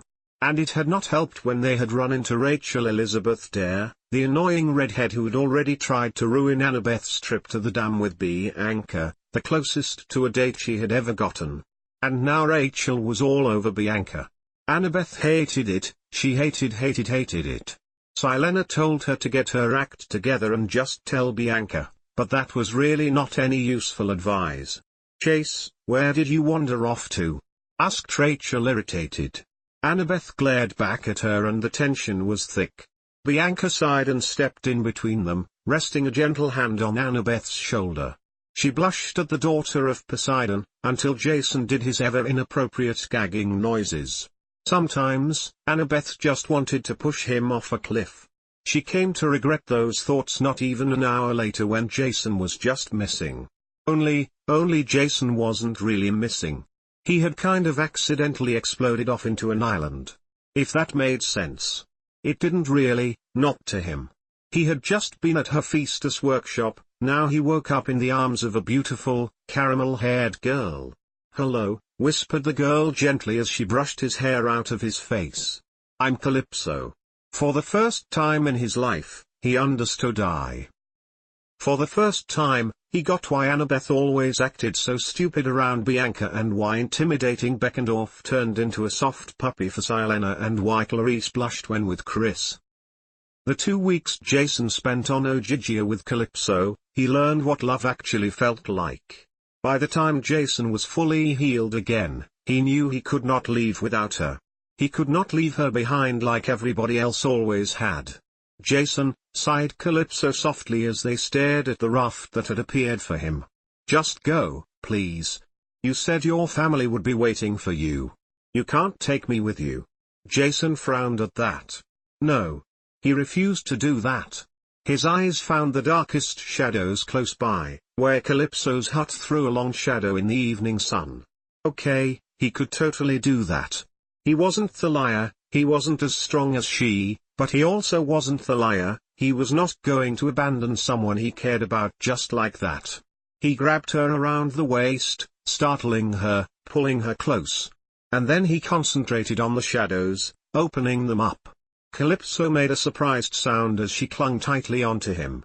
Now all he had to do was concentrate on Annabeth, he could totally find her anywhere. He was Jason Grace, he was the son of Hades. He could bend the shadows, he didn't need a raft. He could get out of here and he could take Calypso with him. And that was exactly what he did. Even though he instantly collapsed afterward, because he had never shadow traveled with someone else and it was exhausting and he just wasn't as strong as the liar, but he also wasn't like the liar, he had succeeded and not left Calypso behind. "Stupid, moronic shadow boy," hissed Annabeth as she hit him on the arm. "Ouch," groaned Jason as he slowly came to it again.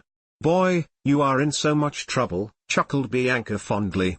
She was sitting with Rachel and Calypso around a campfire.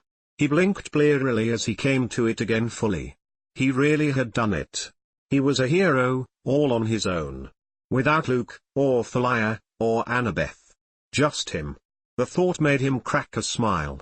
One that grew when Calypso leaned in to peck his cheek. Apparently, he had blushed hard, because Annabeth snorted at him. "Shut up, stupid sister," muttered Jason. "I stopped making gagging noises when you and D'Angelo stared deeply into each other's eyes, but I can totally start doing it again." Annabeth sputtered, her blush far darker than Jason's, and that was rather satisfying to watch, especially coupled with the wide-eyed expression on Bianca's face. /Autumn 2008, New Rome. "War," whispered Percy lowly where he was curled together on the bed. Nico beneath him grunted and caressed his hair. It was probably questionable that they still sneaked into each other's beds at age 15 and Percy knew he had different motivations. Well, not real.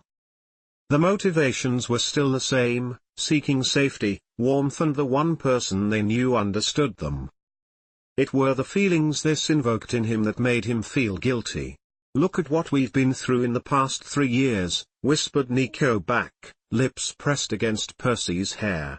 "We retrieved the Master Bolt and the Helmet of Darkness after Bryce had them stolen. We defeated Lord Mars when he turned from the gods. We fought Atlas.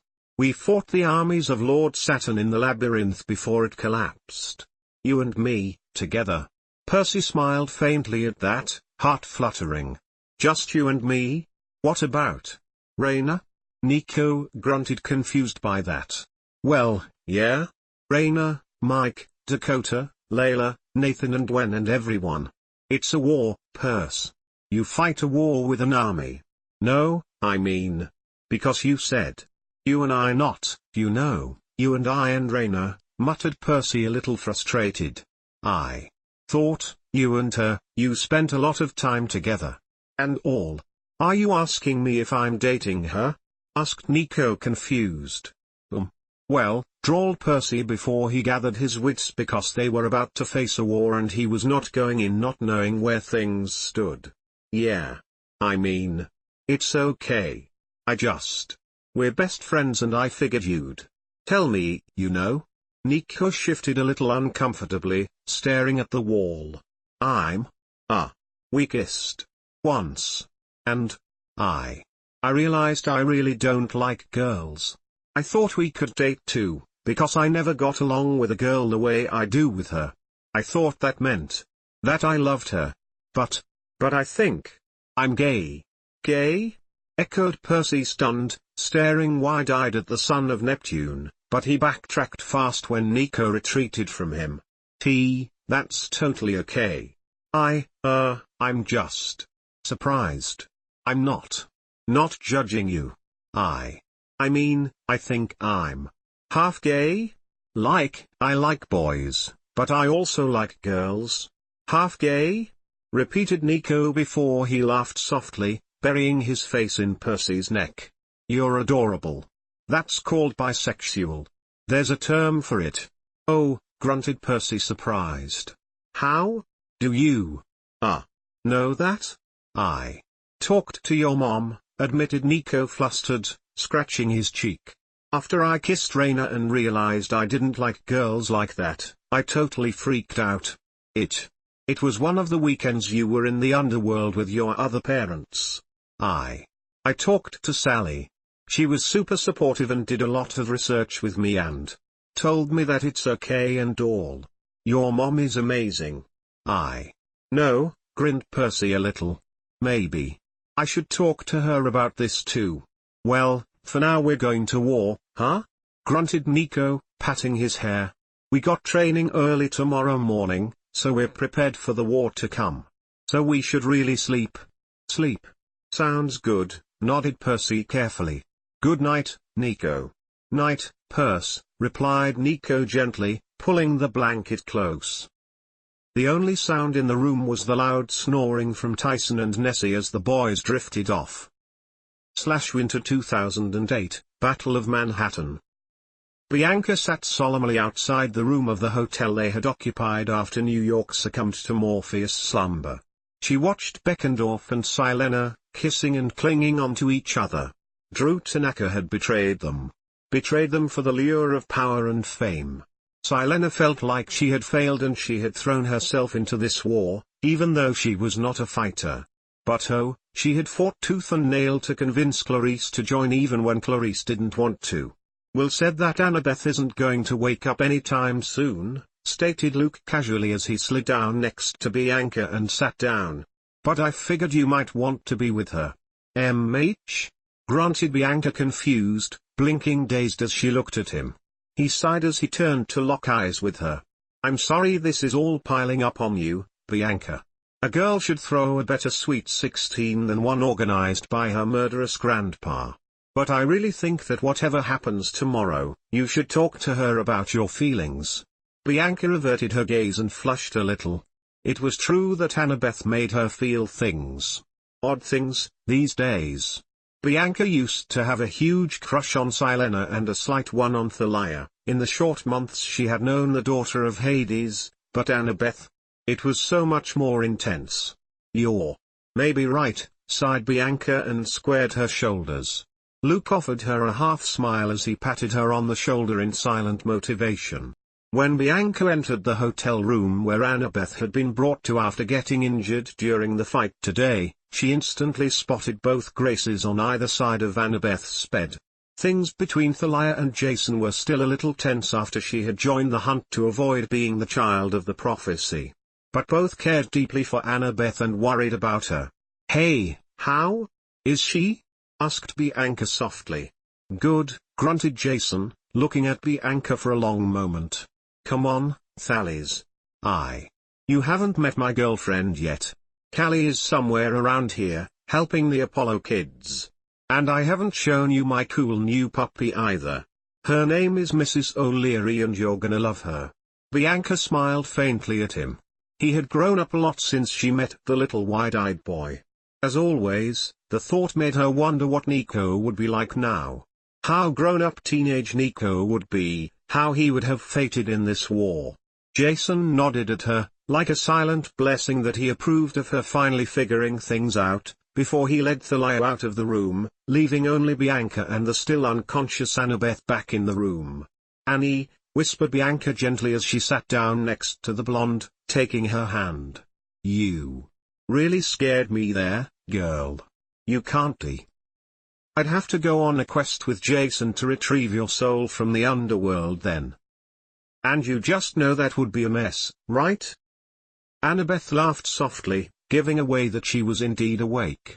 Storm-grey eyes slowly blinked open so Annabeth could smile up at her. She looked beaten but as beautiful as ever. "Right. No quest for just you and Jason, so no dying," laughed Annabeth roughly. "Good girl," grinned Bianca, slowly leaning in closer. Would you allow me to kiss you?" What?" sputtered Annabeth wide-eyed and red-cheeked. "Why, yes. Yes. Did I hit my head?" "You did, but this isn't a hallucination," chuckled Bianca as she leaned in to kiss her. She was pretty sure she saw sparks as their lips touched.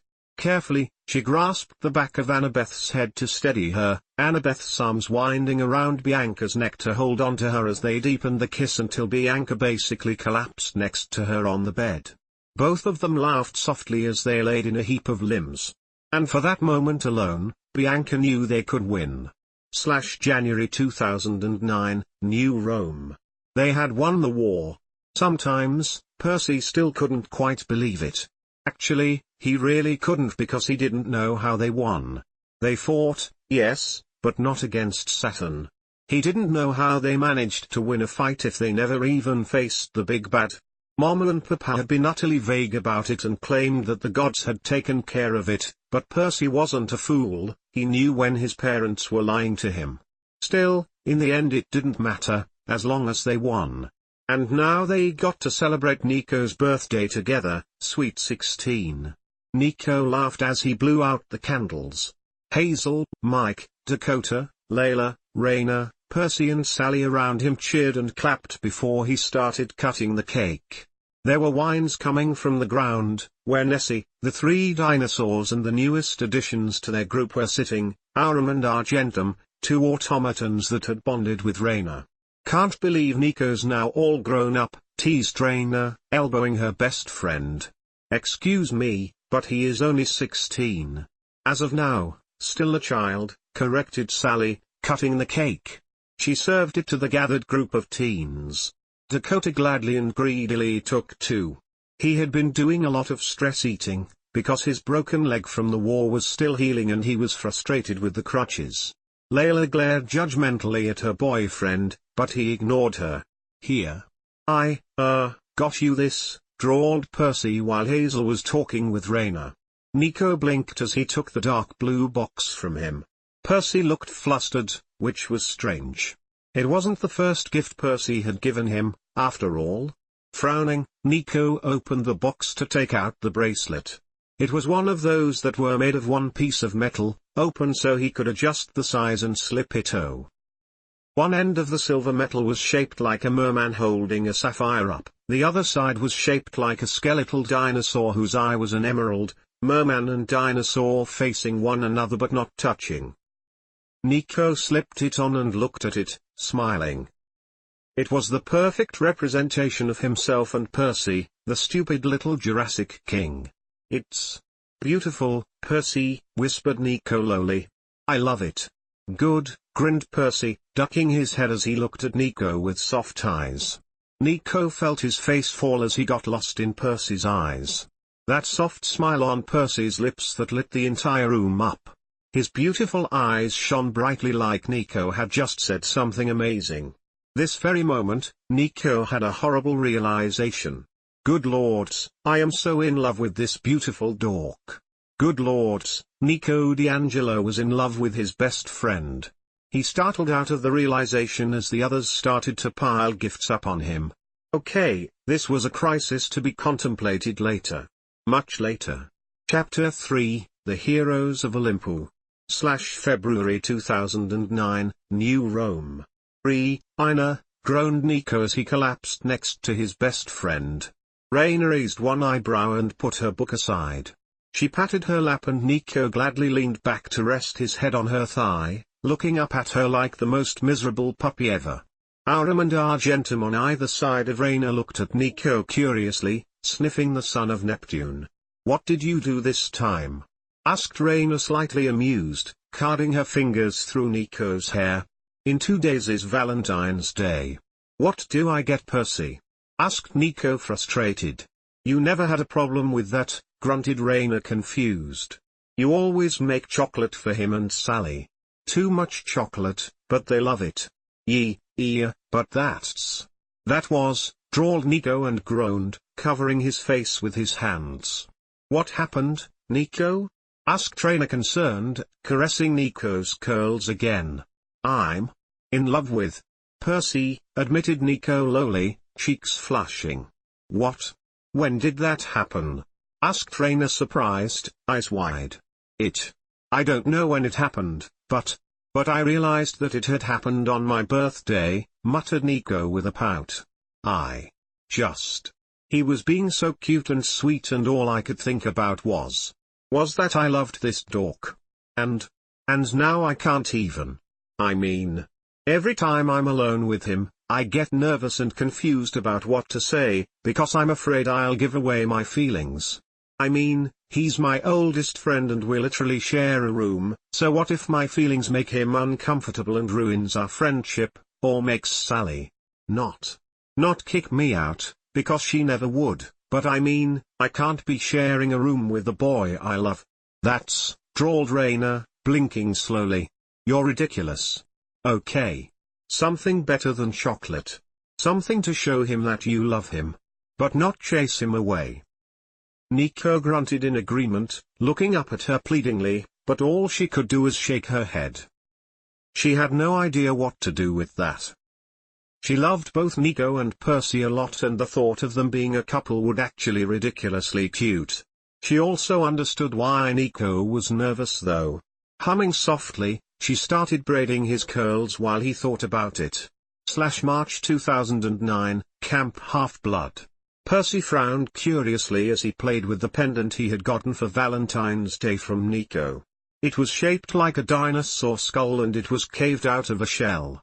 It was absolutely beautiful and Percy loved it, but it also confused him a little bit. Not the first piece of jewelry Percy and Nico had given to each other, starting with the friendship bracelets they had made when they were 13. One a son of Pluto, wealth and metals and gems, and the other the son of Neptune, pearls and shells and corals. Jewelry was a really easy kind of present for them both to make.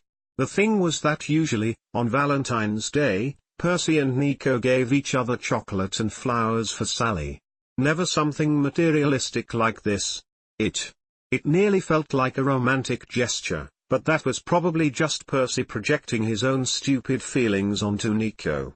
The two of them had always been close and it was easy to misinterpret the closeness, the lasting hugs, the casual cuddles, the random gifts, sharing a bed for napping or when one had a nightmare. "That's a pretty necklace," noted the gorgeous blonde in front of Percy.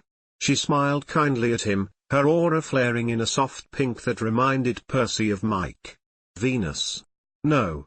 Aphrodite. Percy straightened up and smiled at the Greek demigod. He had known that if he would just stand here long enough and wait, someone would get curious about the intruder and approach. "Thank you. My best friend made it for me," replied Percy. "You're new here, sweetie?" asked the blonde, looking at him curiously. These days, a lot of new demigods arrive at camp. "I'm sorry if we met already and I forgot. I'm Silena Beauregard, head of Aphrodite cabin. What cabin do you belong to? You look a little lost." Started Percy and shifted with an awkward smile. "Yeah, I'm new. I'm Percy Jackson. I'm a son of Persephone. I'm afraid I don't really know where to go just yet. He did the best poor, stray kitten, please take me home with you eyes that, according to everyone who knew him, never failed. Silena instantly melted and she cooed softly as Percy concentrated very hard and made one of the blossoms at their feet bloom properly. His access to nature magic was limited, but Proserpina's blessing was enough to give him some basic control. It was the easiest cover, really. Coming here, claiming to be the son of Hades? Not safe. Big three were gods that brought a lot of attention with the Persephone? Minor goddess, pretty plants, no danger. Come, let me show you to Hermes' cabin, sweetie, suggested Silena with a smile. Percy had found out about the existence of the so-called Camp Half-Blood. The heck kinda boring name was that? Thankfully enough the Romans hadn't named their camp Camp Demigod or something equally lame. Because after the Titan War, Percy had just not been able to shake the feeling off that something was seriously odd about the whole affair. The gods fought the war themselves? Took out Saturn on their own? And what had been that odd aggressive blonde with the tacky orange shirt he had met in the labyrinth? There were things happening, things no one was willing to explain to him. If his parents refused to, then he was going to get his answers from Uncle Letum. The bewinged god had not been a fan of Percy's questions, but he was stubborn. He did not drop it and kept Letum from a total of 3 dates with Triton. By the third, the merman had materialized personally to scold Letum and the death god felt cornered. It had been Triton, in the end, who had given Percy the answer he had truly sought. Roman and Greek gods were less a matter of tomato and tomato, as Percy had assumed so far. It was actually a real distinction. Well, he had kind of known that Greek demigods were different from Romans. They did have history classes at school, after all. The whole American Civil War and such, but they were taught that Greeks had died, that Romans were the ones to come out on top. Now he knew that Greeks were still very much alive. There were Roman demigods and there were Greek demigods. Both had their own camps and societies and were kept apart, according to Triton, because it made the gods seriously schizophrenic otherwise, and apparently the gods were trying to avoid a second civil war kind of situation, so they were made believe Greeks had died. Percy, being Percy, had to investigate this further. He had to see those Greeks for himself. Especially after he kind of confirmed his theory about Hazel. Because she had always referred to her father as Zeus, not as Jupiter. So far, he had always assumed it to be a matter of, well, potato and potato. Apparently, it wasn't. And thus, when he got calm, he concentrated on her aura, tried to dissect it, and did find some differences. There had always been something off about Hazel. A buzzing that hadn't felt right. Percy had assumed it was because she was, well, dead, but apparently it was because he was Roman and she was Greek, so his Pluto heritage didn't really like her soul. Obviously, Percy had to meet the Greeks and look at what they were up to, which was why he was currently being led to something called the Hermes cabin by a lovely daughter of Ven, Aphrodite. Okay. The whole name thing was going to be confusing and he would do better if he'd just avoid using godly names in total to avoid any slip-ups. Luke. I bring your newest roommate, called Silena out as she knocked on a door. They were in the middle of camp. Which actually looked like a summer camp. Vastly different from Camp Jupiter. And there were only 12 cabins in total, all with a different theme it seemed. A lanky, blonde guy with a scar on his face opened the doors, looking curious. Percy Jackson, son of Persephone, introduced Silena. Meet Luke Castellan, son of Hermes and head of Hermes' cabin. Since your mother isn't an Olympian, you will be rooming with them. What? Not an Olympian, so Mercury? What kind of logic was that? They seriously had not a valid system in place to distribute cabins? They only crammed them together by godly parent? Greeks were weird. But for now, Percy was going to play along, because he wanted to learn. Hi, greeted Percy with a shy smile, peeking past Luke.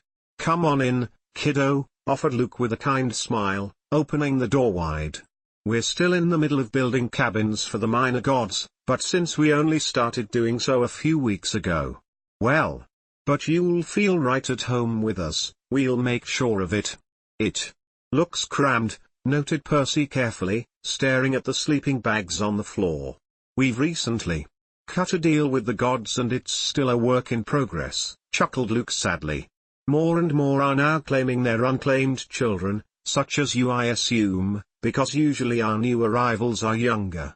You're, what, 16? 15, replied Percy and wiggled his nose. Luke laughed at that and ruffled his hair. Well, see. Many new demigods but not yet enough cabins. So it's been rather crowded in here. But no worries, we're all friends here. Some more than just friends, noted another boy with a mischievous wink. He was looking over to a couple curled together on one bed.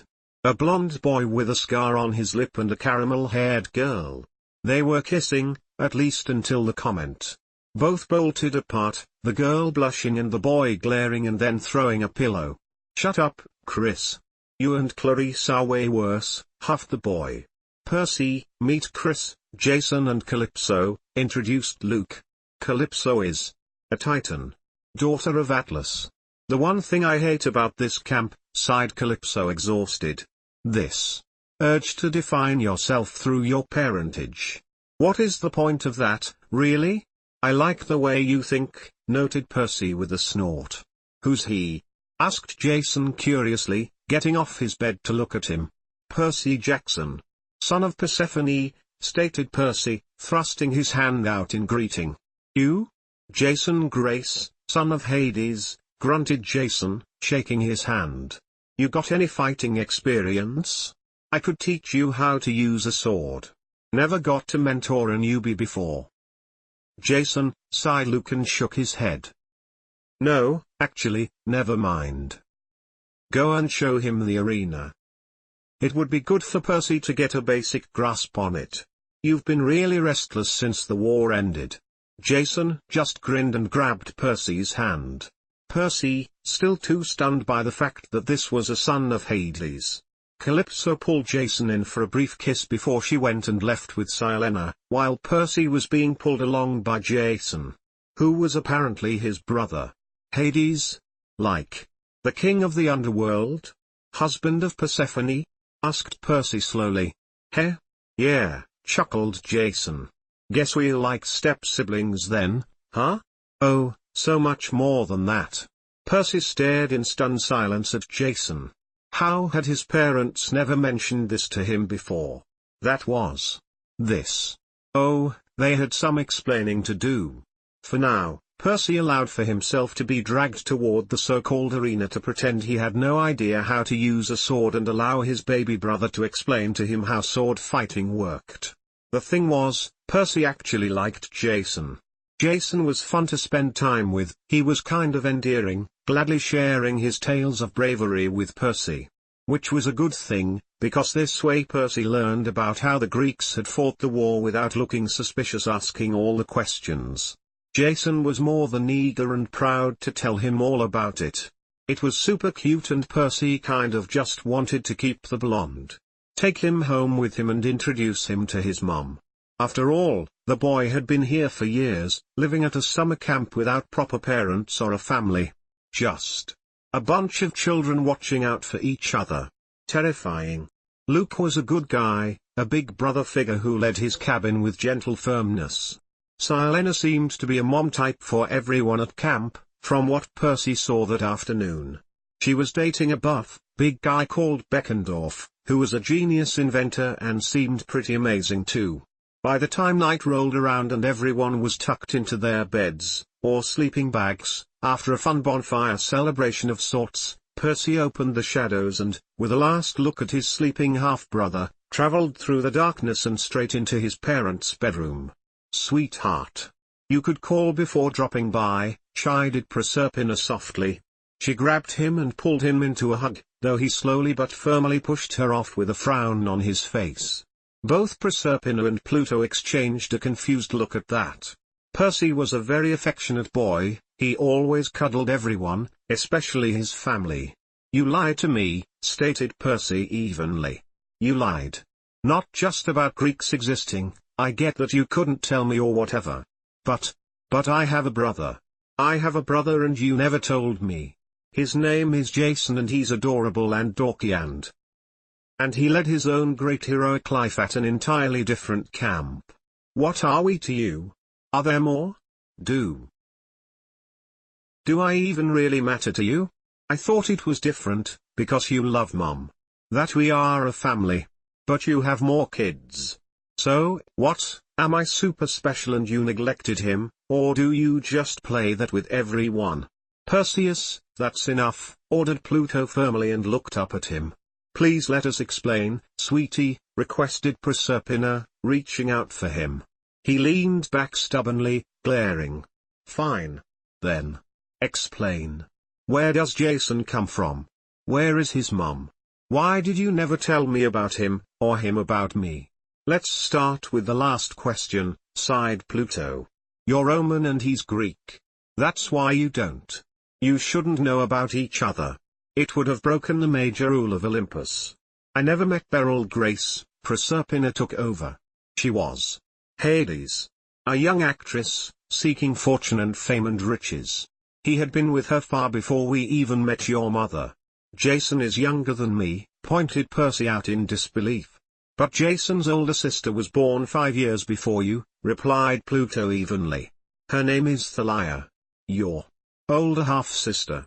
But Beryl, she had problems with alcohol and drugs.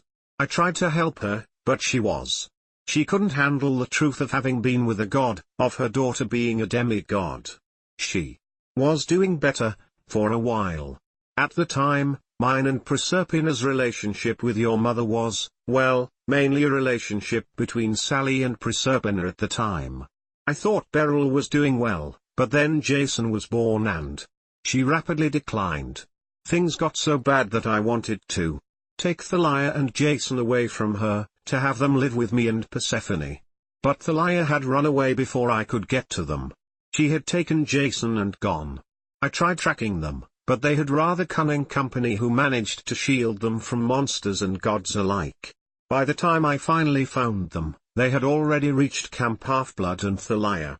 She nearly died. Persephone used her magic to turn Thalia into a tree. Jason, he had no memories of me at all, having been taken by Thalia when he was still too small. But he had formed bonds with their other 2 traveling companions. I wanted to take Jason away from there, pass him off as Roman and ask Sally to raise him alongside of you, but I couldn't take him away from the only family he had ever known, so I left him at camp. Percy stared at them for a long moment, just watching his parents and trying to see if they were lying or telling the truth this time around. He could not detect any lie, yet he was still disappointed that they had kept this all from him for so long. Biting his lips, he got up. Percy, started Proserpina, reaching out for him. No. I believe that this time it's the truth, but I need some time to digest that all. Please respect that, requested Percy. I thought we were different from other godly family. That you 2 trusted Mom and me. That we were your one and only. I need some time.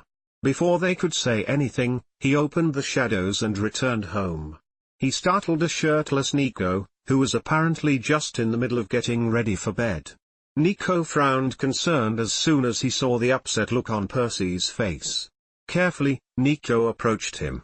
Hey, whispered Nico gently. What's wrong?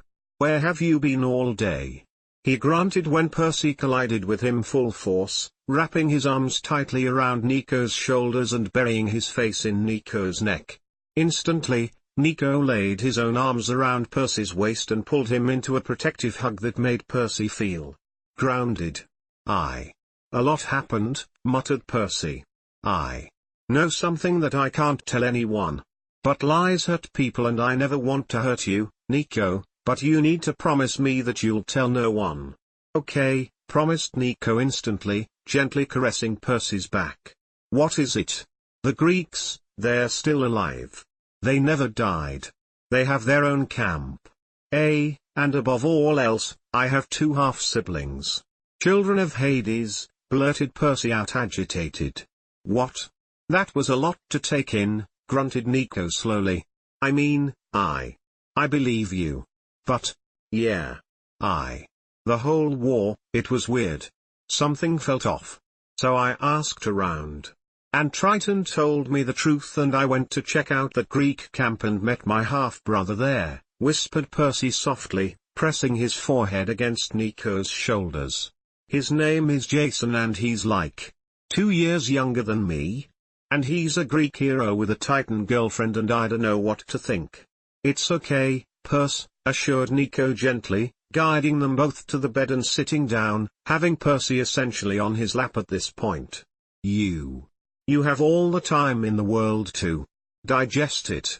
I hate that they lied to me, muttered Percy, pulling Nico even closer.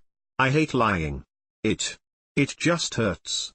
So I don't want to lie to you ever again, Nico. There was a determination clear in his voice as he pushed off of Nico, startling him. Wait, ever again? You lied to me before, Percy. But I love you, blurted Percy out, eyes still shimmering with tears, open and vulnerable. I've been in love with you for years and I've been lying about it. But I don't want any lies to ever stand between you and me because I love you too much for that, Nico. So, yeah. Now you know it. Nico stared at Percy. Out of literally everything Percy had said in the past 10 minutes, this was the most unbelievable. He continued staring, blinking slowly. Was this reality? But when Percy started fidgeting nervously, looking away from him, Nico realized that yes, this was real. Percy had actually said that and meant I. And now he feared rejection. No, that was all wrong. Percy Jackson should never ever be rejected because he deserved all the good things in life. And if Percy thought Nico was one of those good things in life that he wanted, then yes. I love you too, said Nico gently, cupping Percy's cheek to redirect his gaze. I don't know how long, but I realized it on my birthday, that I am completely in love with you. Is that why you were behaving so weird lately? Asked Percy stunned. You've been dodging me and giving odd, stammering around. I thought it was because you caught on with me being in love with you and I was making you uncomfortable. No. I had no idea, grunted Nico, slowly leaning in. I was just really bad at handling my own feelings for you. So, if you love me and I love you, can we kiss? I'd like that, agreed Percy, meeting Nico halfway. The kiss was slow and soft and sweet and everything that Percy had dreamed of for years now. Sighing contently, Percy leaned against Nico's chest, still clinging onto him. Nico gladly leaned back, laying down on his bed, with Percy on his chest. When they parted, Percy's cheeks were pleasantly flushed, lips red and glistering with saliva. He was the most beautiful thing Nico had ever seen in his entire life, so he just kind of gaped at Percy until Percy laughed. Your mouth is hanging open and you have an adorably stupid expression on your face, giggled Percy before he buried his face in Nico's chest. Gods, I am so in love with everything about you. Nico blushed at that and pulled Percy closer. I love you too, Jurassic King. Speaking of, where are my dinosaurs? Asked Percy suspiciously. Hazel took Tyson out to take them on a walk because Ty wants to be more responsible, grinned Nico, now very relieved about that. So, we gonna talk more about those creeks? Yeah, I got so much to tell you now, grunted Percy, sobering up a little. May 2009, New Rome.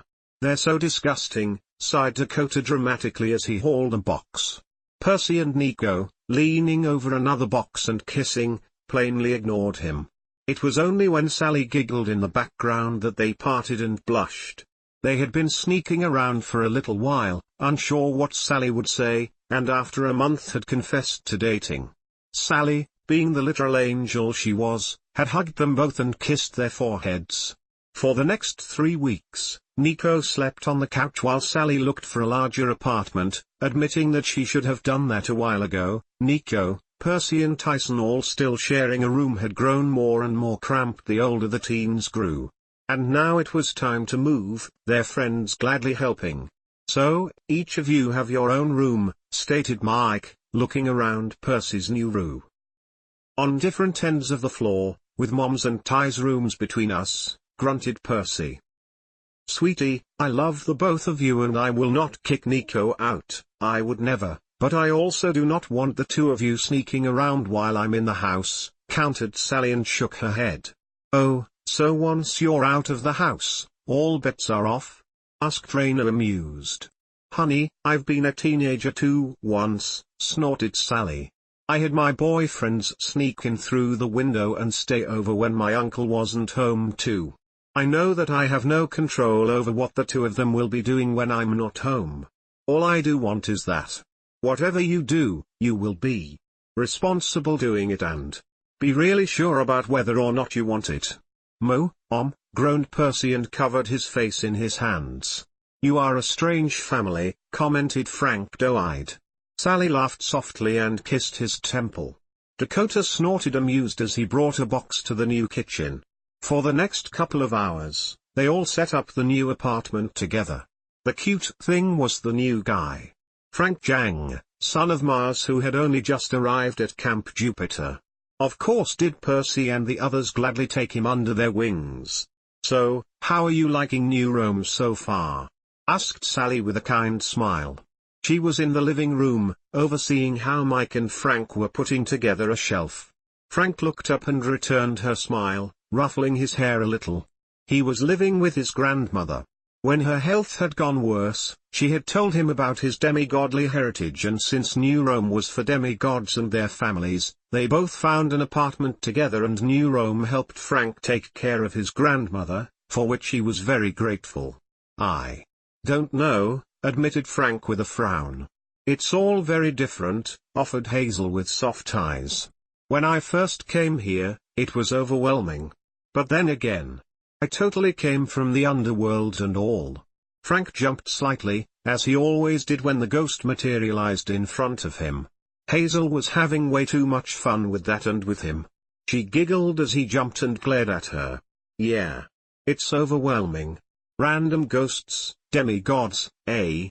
An elephant," muttered Frank. "No worries, Frank, you'll get used to it all," assured Mike amused. September 2009, Underworld. Percy gulped as he was face to face with a very angry Triton. The merman, in human form this time, was pacing around the underworld. Tilting his head, Percy turned toward his companions. Nico and Hazel looked just as lost as he did.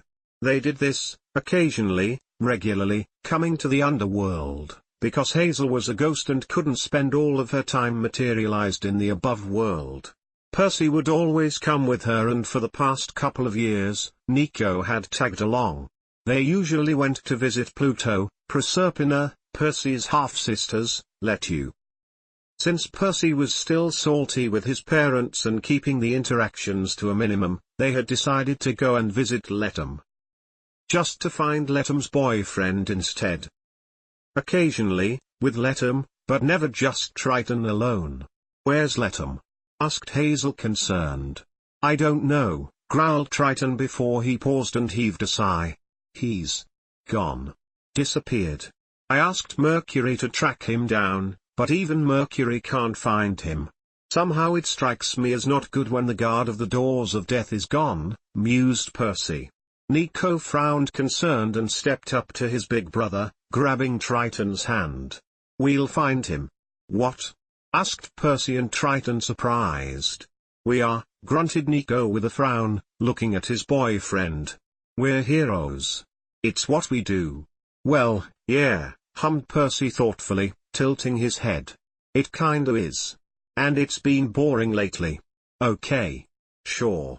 We will find your flyaway birdie, try." "Don't call me that, Perseus," grunted Triton annoyed, crossing his arms. "Very well. Demigod heroes, do what you do. I will contact Letum's twin brother to guard the doors of death." "Guard?" echoed Nico a bit confused, looking at the large doors. "Oh, yeah, you can't see it, but there's souls escaping through them," confirmed Percy, gesturing toward the doors. If they get through here, they get to live again. There was a long moment in which Percy let the sentence trail off, his eyes widening. He looked at Nico and it took Nico about 2 seconds to catch on. Both boys turned to look at Hazel, matching grins on their faces. Triton groaned and shook his head. Why did his baby brother have to get a boyfriend with as many bad ideas as Nico himself got? No, grunted Triton firmly. I can and will not allow that. No. She's a daughter of Zeus. We can work together, pointed Nico out. Children of the big three. We will need the big guns if we want to save Letum together. See it as early payment. Now heroes need payment? Grunted Triton with a glare. Well, yeah, confirmed Percy, arms crossed over his shoulders. All the lies and using us demigods. Yeah, we demand a little bit of payment nowadays. Hazel looked wide-eyed and half scared at that. The boys shouldn't risk the wrath of a god for her sake. She had been dead for so long, and even though it hurt being unable to interact with the others the same way they could, she saw Dakota and Layla sharing kisses and tending to the flowers together. She saw how Percy and Nico now got together and were so tender with each other. Hazel wanted that too, wanted to find happiness and be near someone. Very well, sighed Triton exhausted, surprising all three teens. What? I don't give a damn. It's not my doors, it's not my job. I just want my boyfriend back. So if you bring him back in one piece, then you can take her with you. But you do know that you cannot ever go back to New Rome. But where would I go?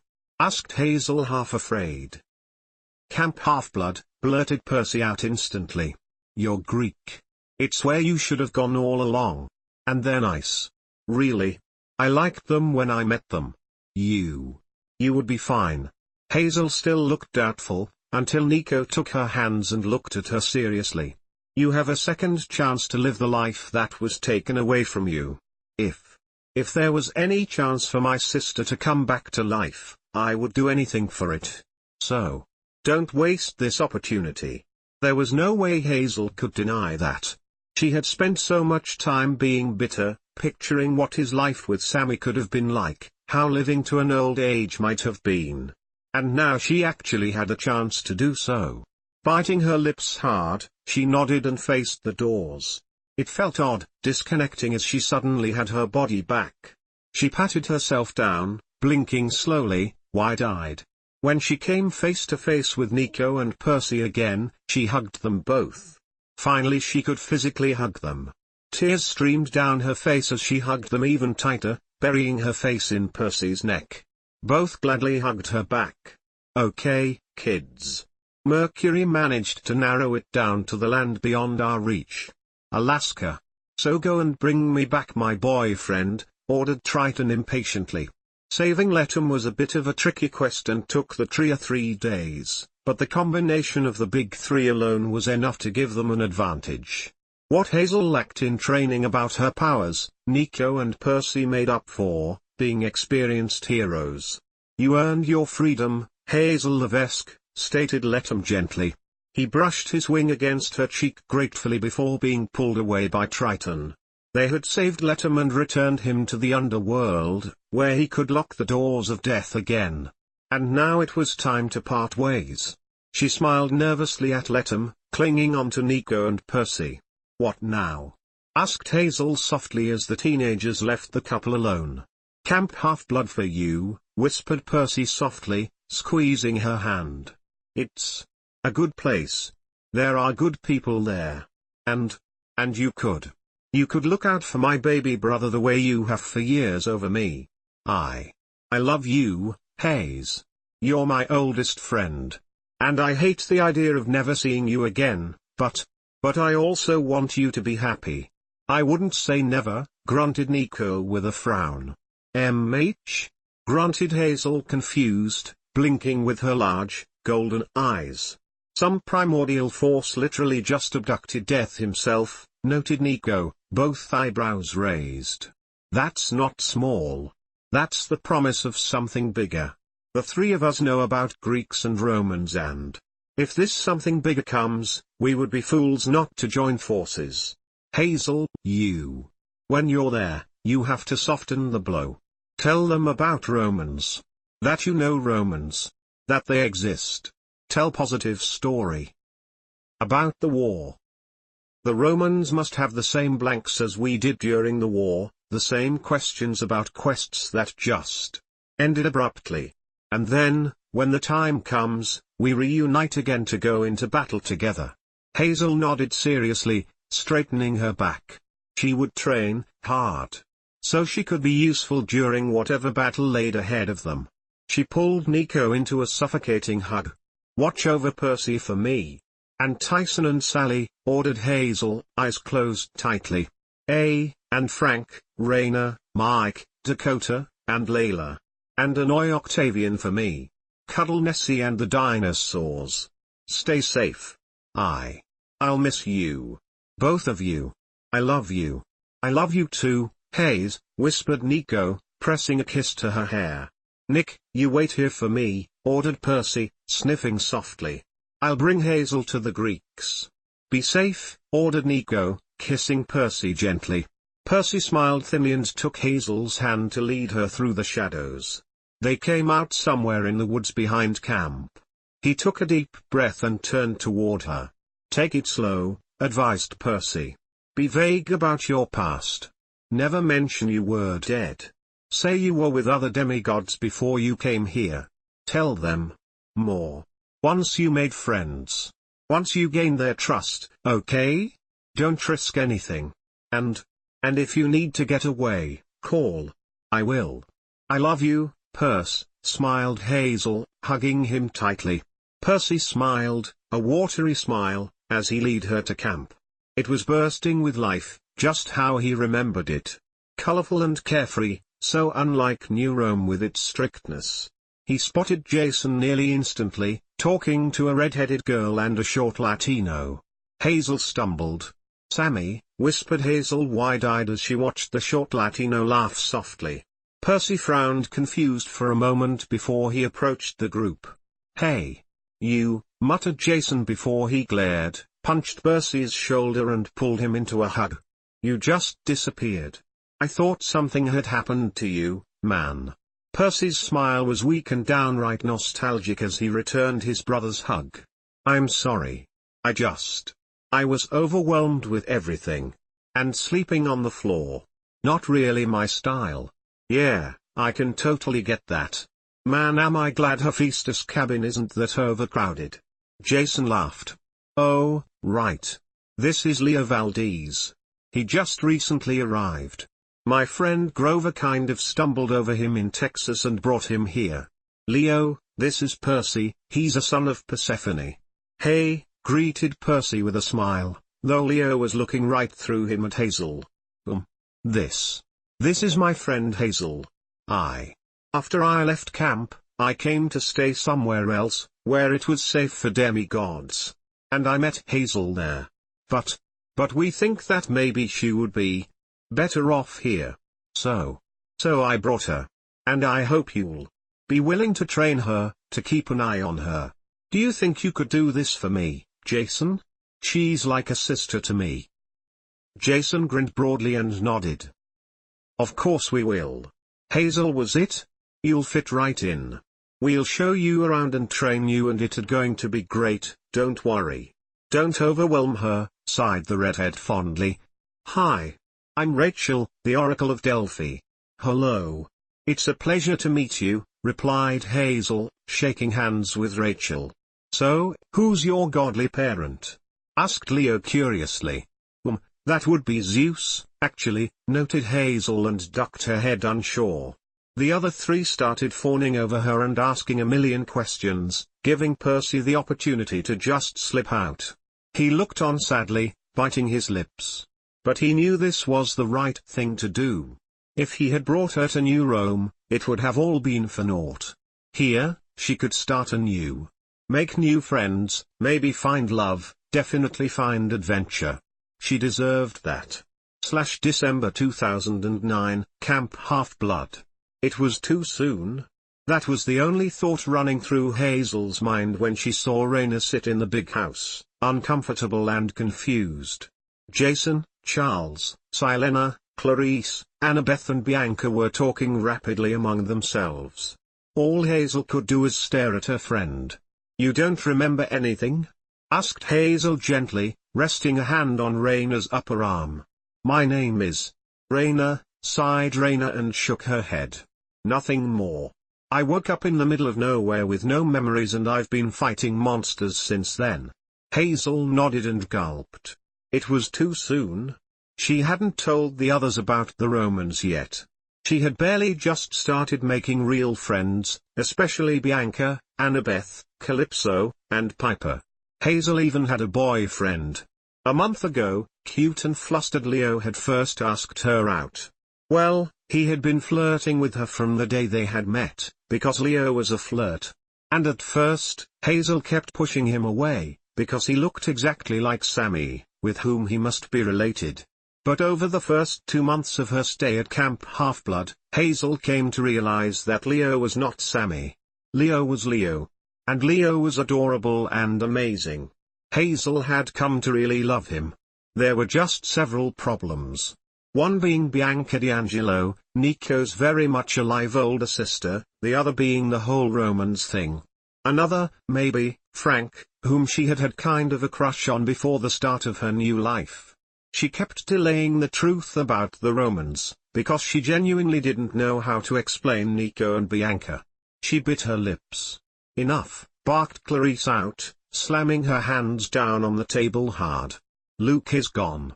We have no idea where he is. Thalia and the huntresses have been scouting for days. Now this amnesic stranger shows up. We need a game plan.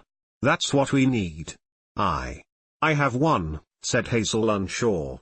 She accidentally sparked some electricity, causing the lights to flick.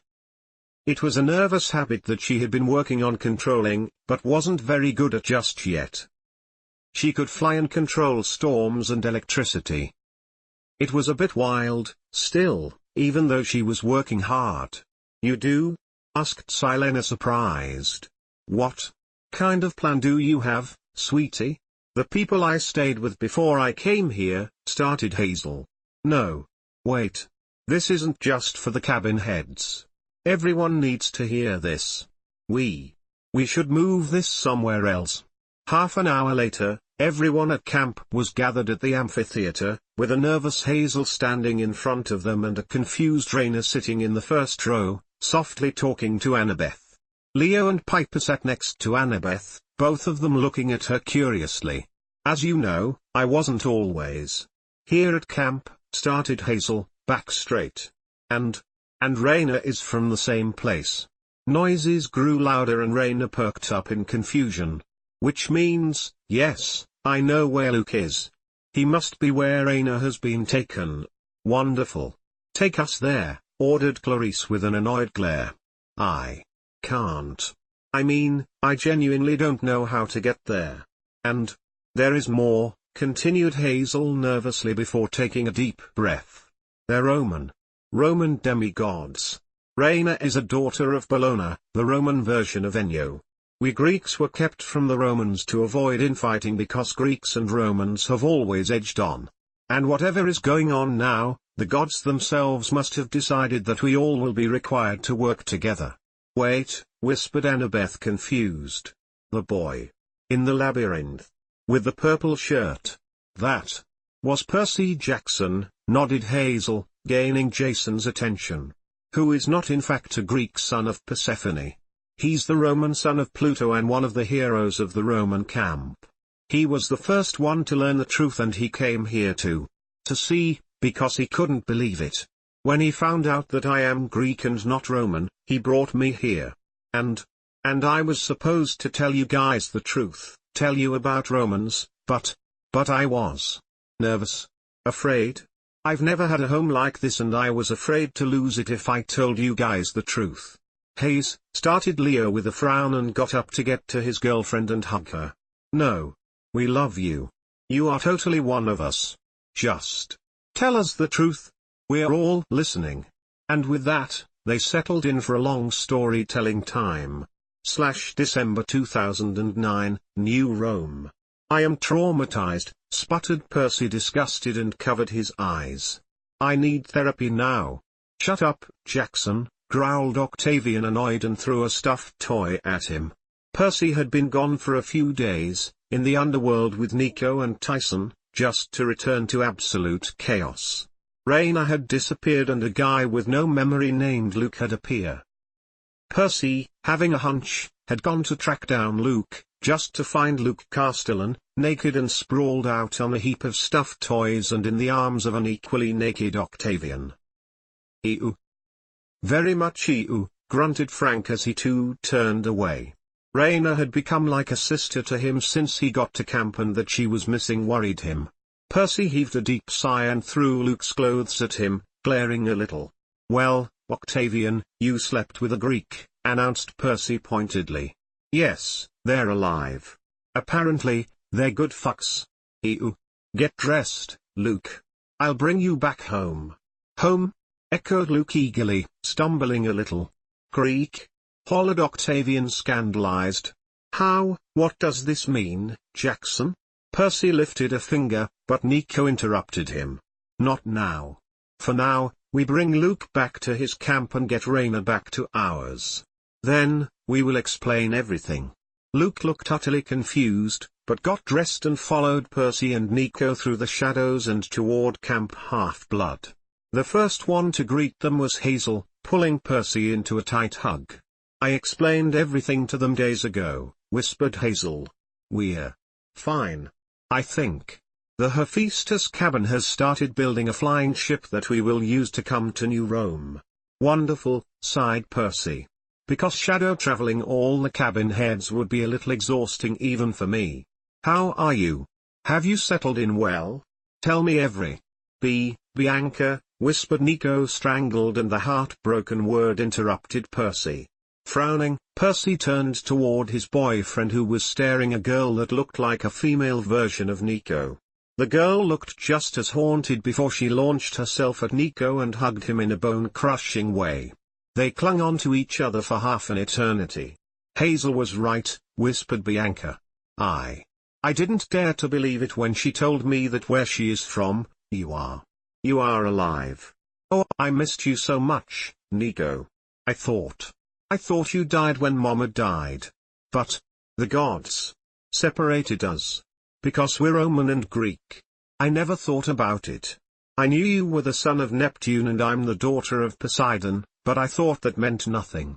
Only when Hazel told us the truth did I piece it together." Percy bit his lips, happy tears gathering in his eyes as he watched. This was the one thing he hadn't been able to give his boyfriend, even though Percy had spent years searching for Bianca in the underworld to give him closure. Turned out Bianca was alive. Tentatively, he approached. "Hi. I'm Percy.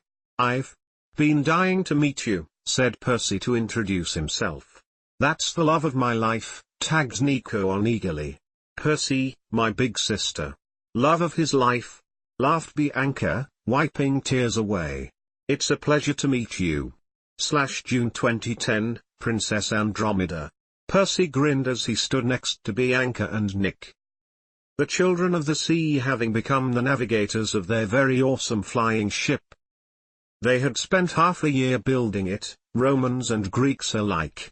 Between Percy, Jason, Thalia and Mrs. O'Leary, they had enough means for shadow traveling. One by one, the Senate and the cabin heads got to meet and explore the other camp. See if they were truly trustworthy. Raina and Nico, the praetors, as well as Luke, leader of Camp Half-Blood, worked out a treaty between Greeks and Romans. Over the past 6 months, they came to realize that they had to battle Gaia and her giants and that they could only do so if they worked together. New friendships formed among this alliance. And new relationships. Percy grinned as he looked over to Hazel, Frank, and Leo.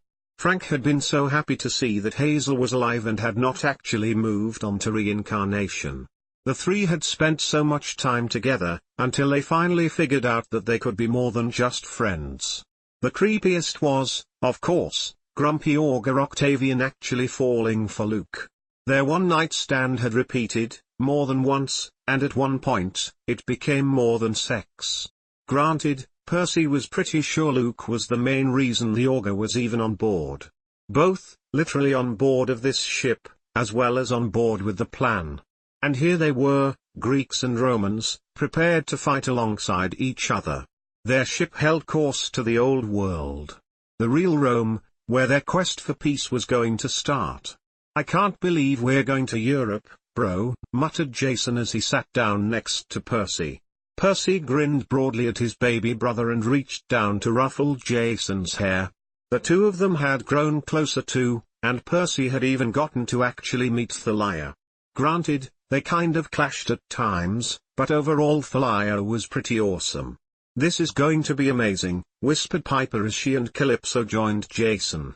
"I'm sure we will be fine," sighed Annabeth, worry knitting her eyebrows. "As long as we fight together, we sure will," promised Bianca, kissing the frown away. Percy hummed softly in agreement and looked around. Looked at Raina and Clarice sparring, at Silena braiding Layla's hair, Dakota turning water in wine for Luke and Chris in the Hermes cabin, Mike sitting with Rachel and talking to her. Greeks and Romans had used the past 6 months since their leaders had been abducted in some bullshit attempt to intervene from the gods. They had used this time to form a strong alliance, one that would win against their enemies. "I love you, amore," whispered Nico gently as he pulled Percy into a kiss. Percy sighed contently and wrapped his arms around his boyfriend's neck to pull him into an even deeper kiss. Yes, Bianca was right. As long as they had each other and fought alongside each other, they would certainly be fine. He knew from experience that he could take on any enemy as long as Nico was there to have his back. They were heroes. More than heroes. They were legend. The end.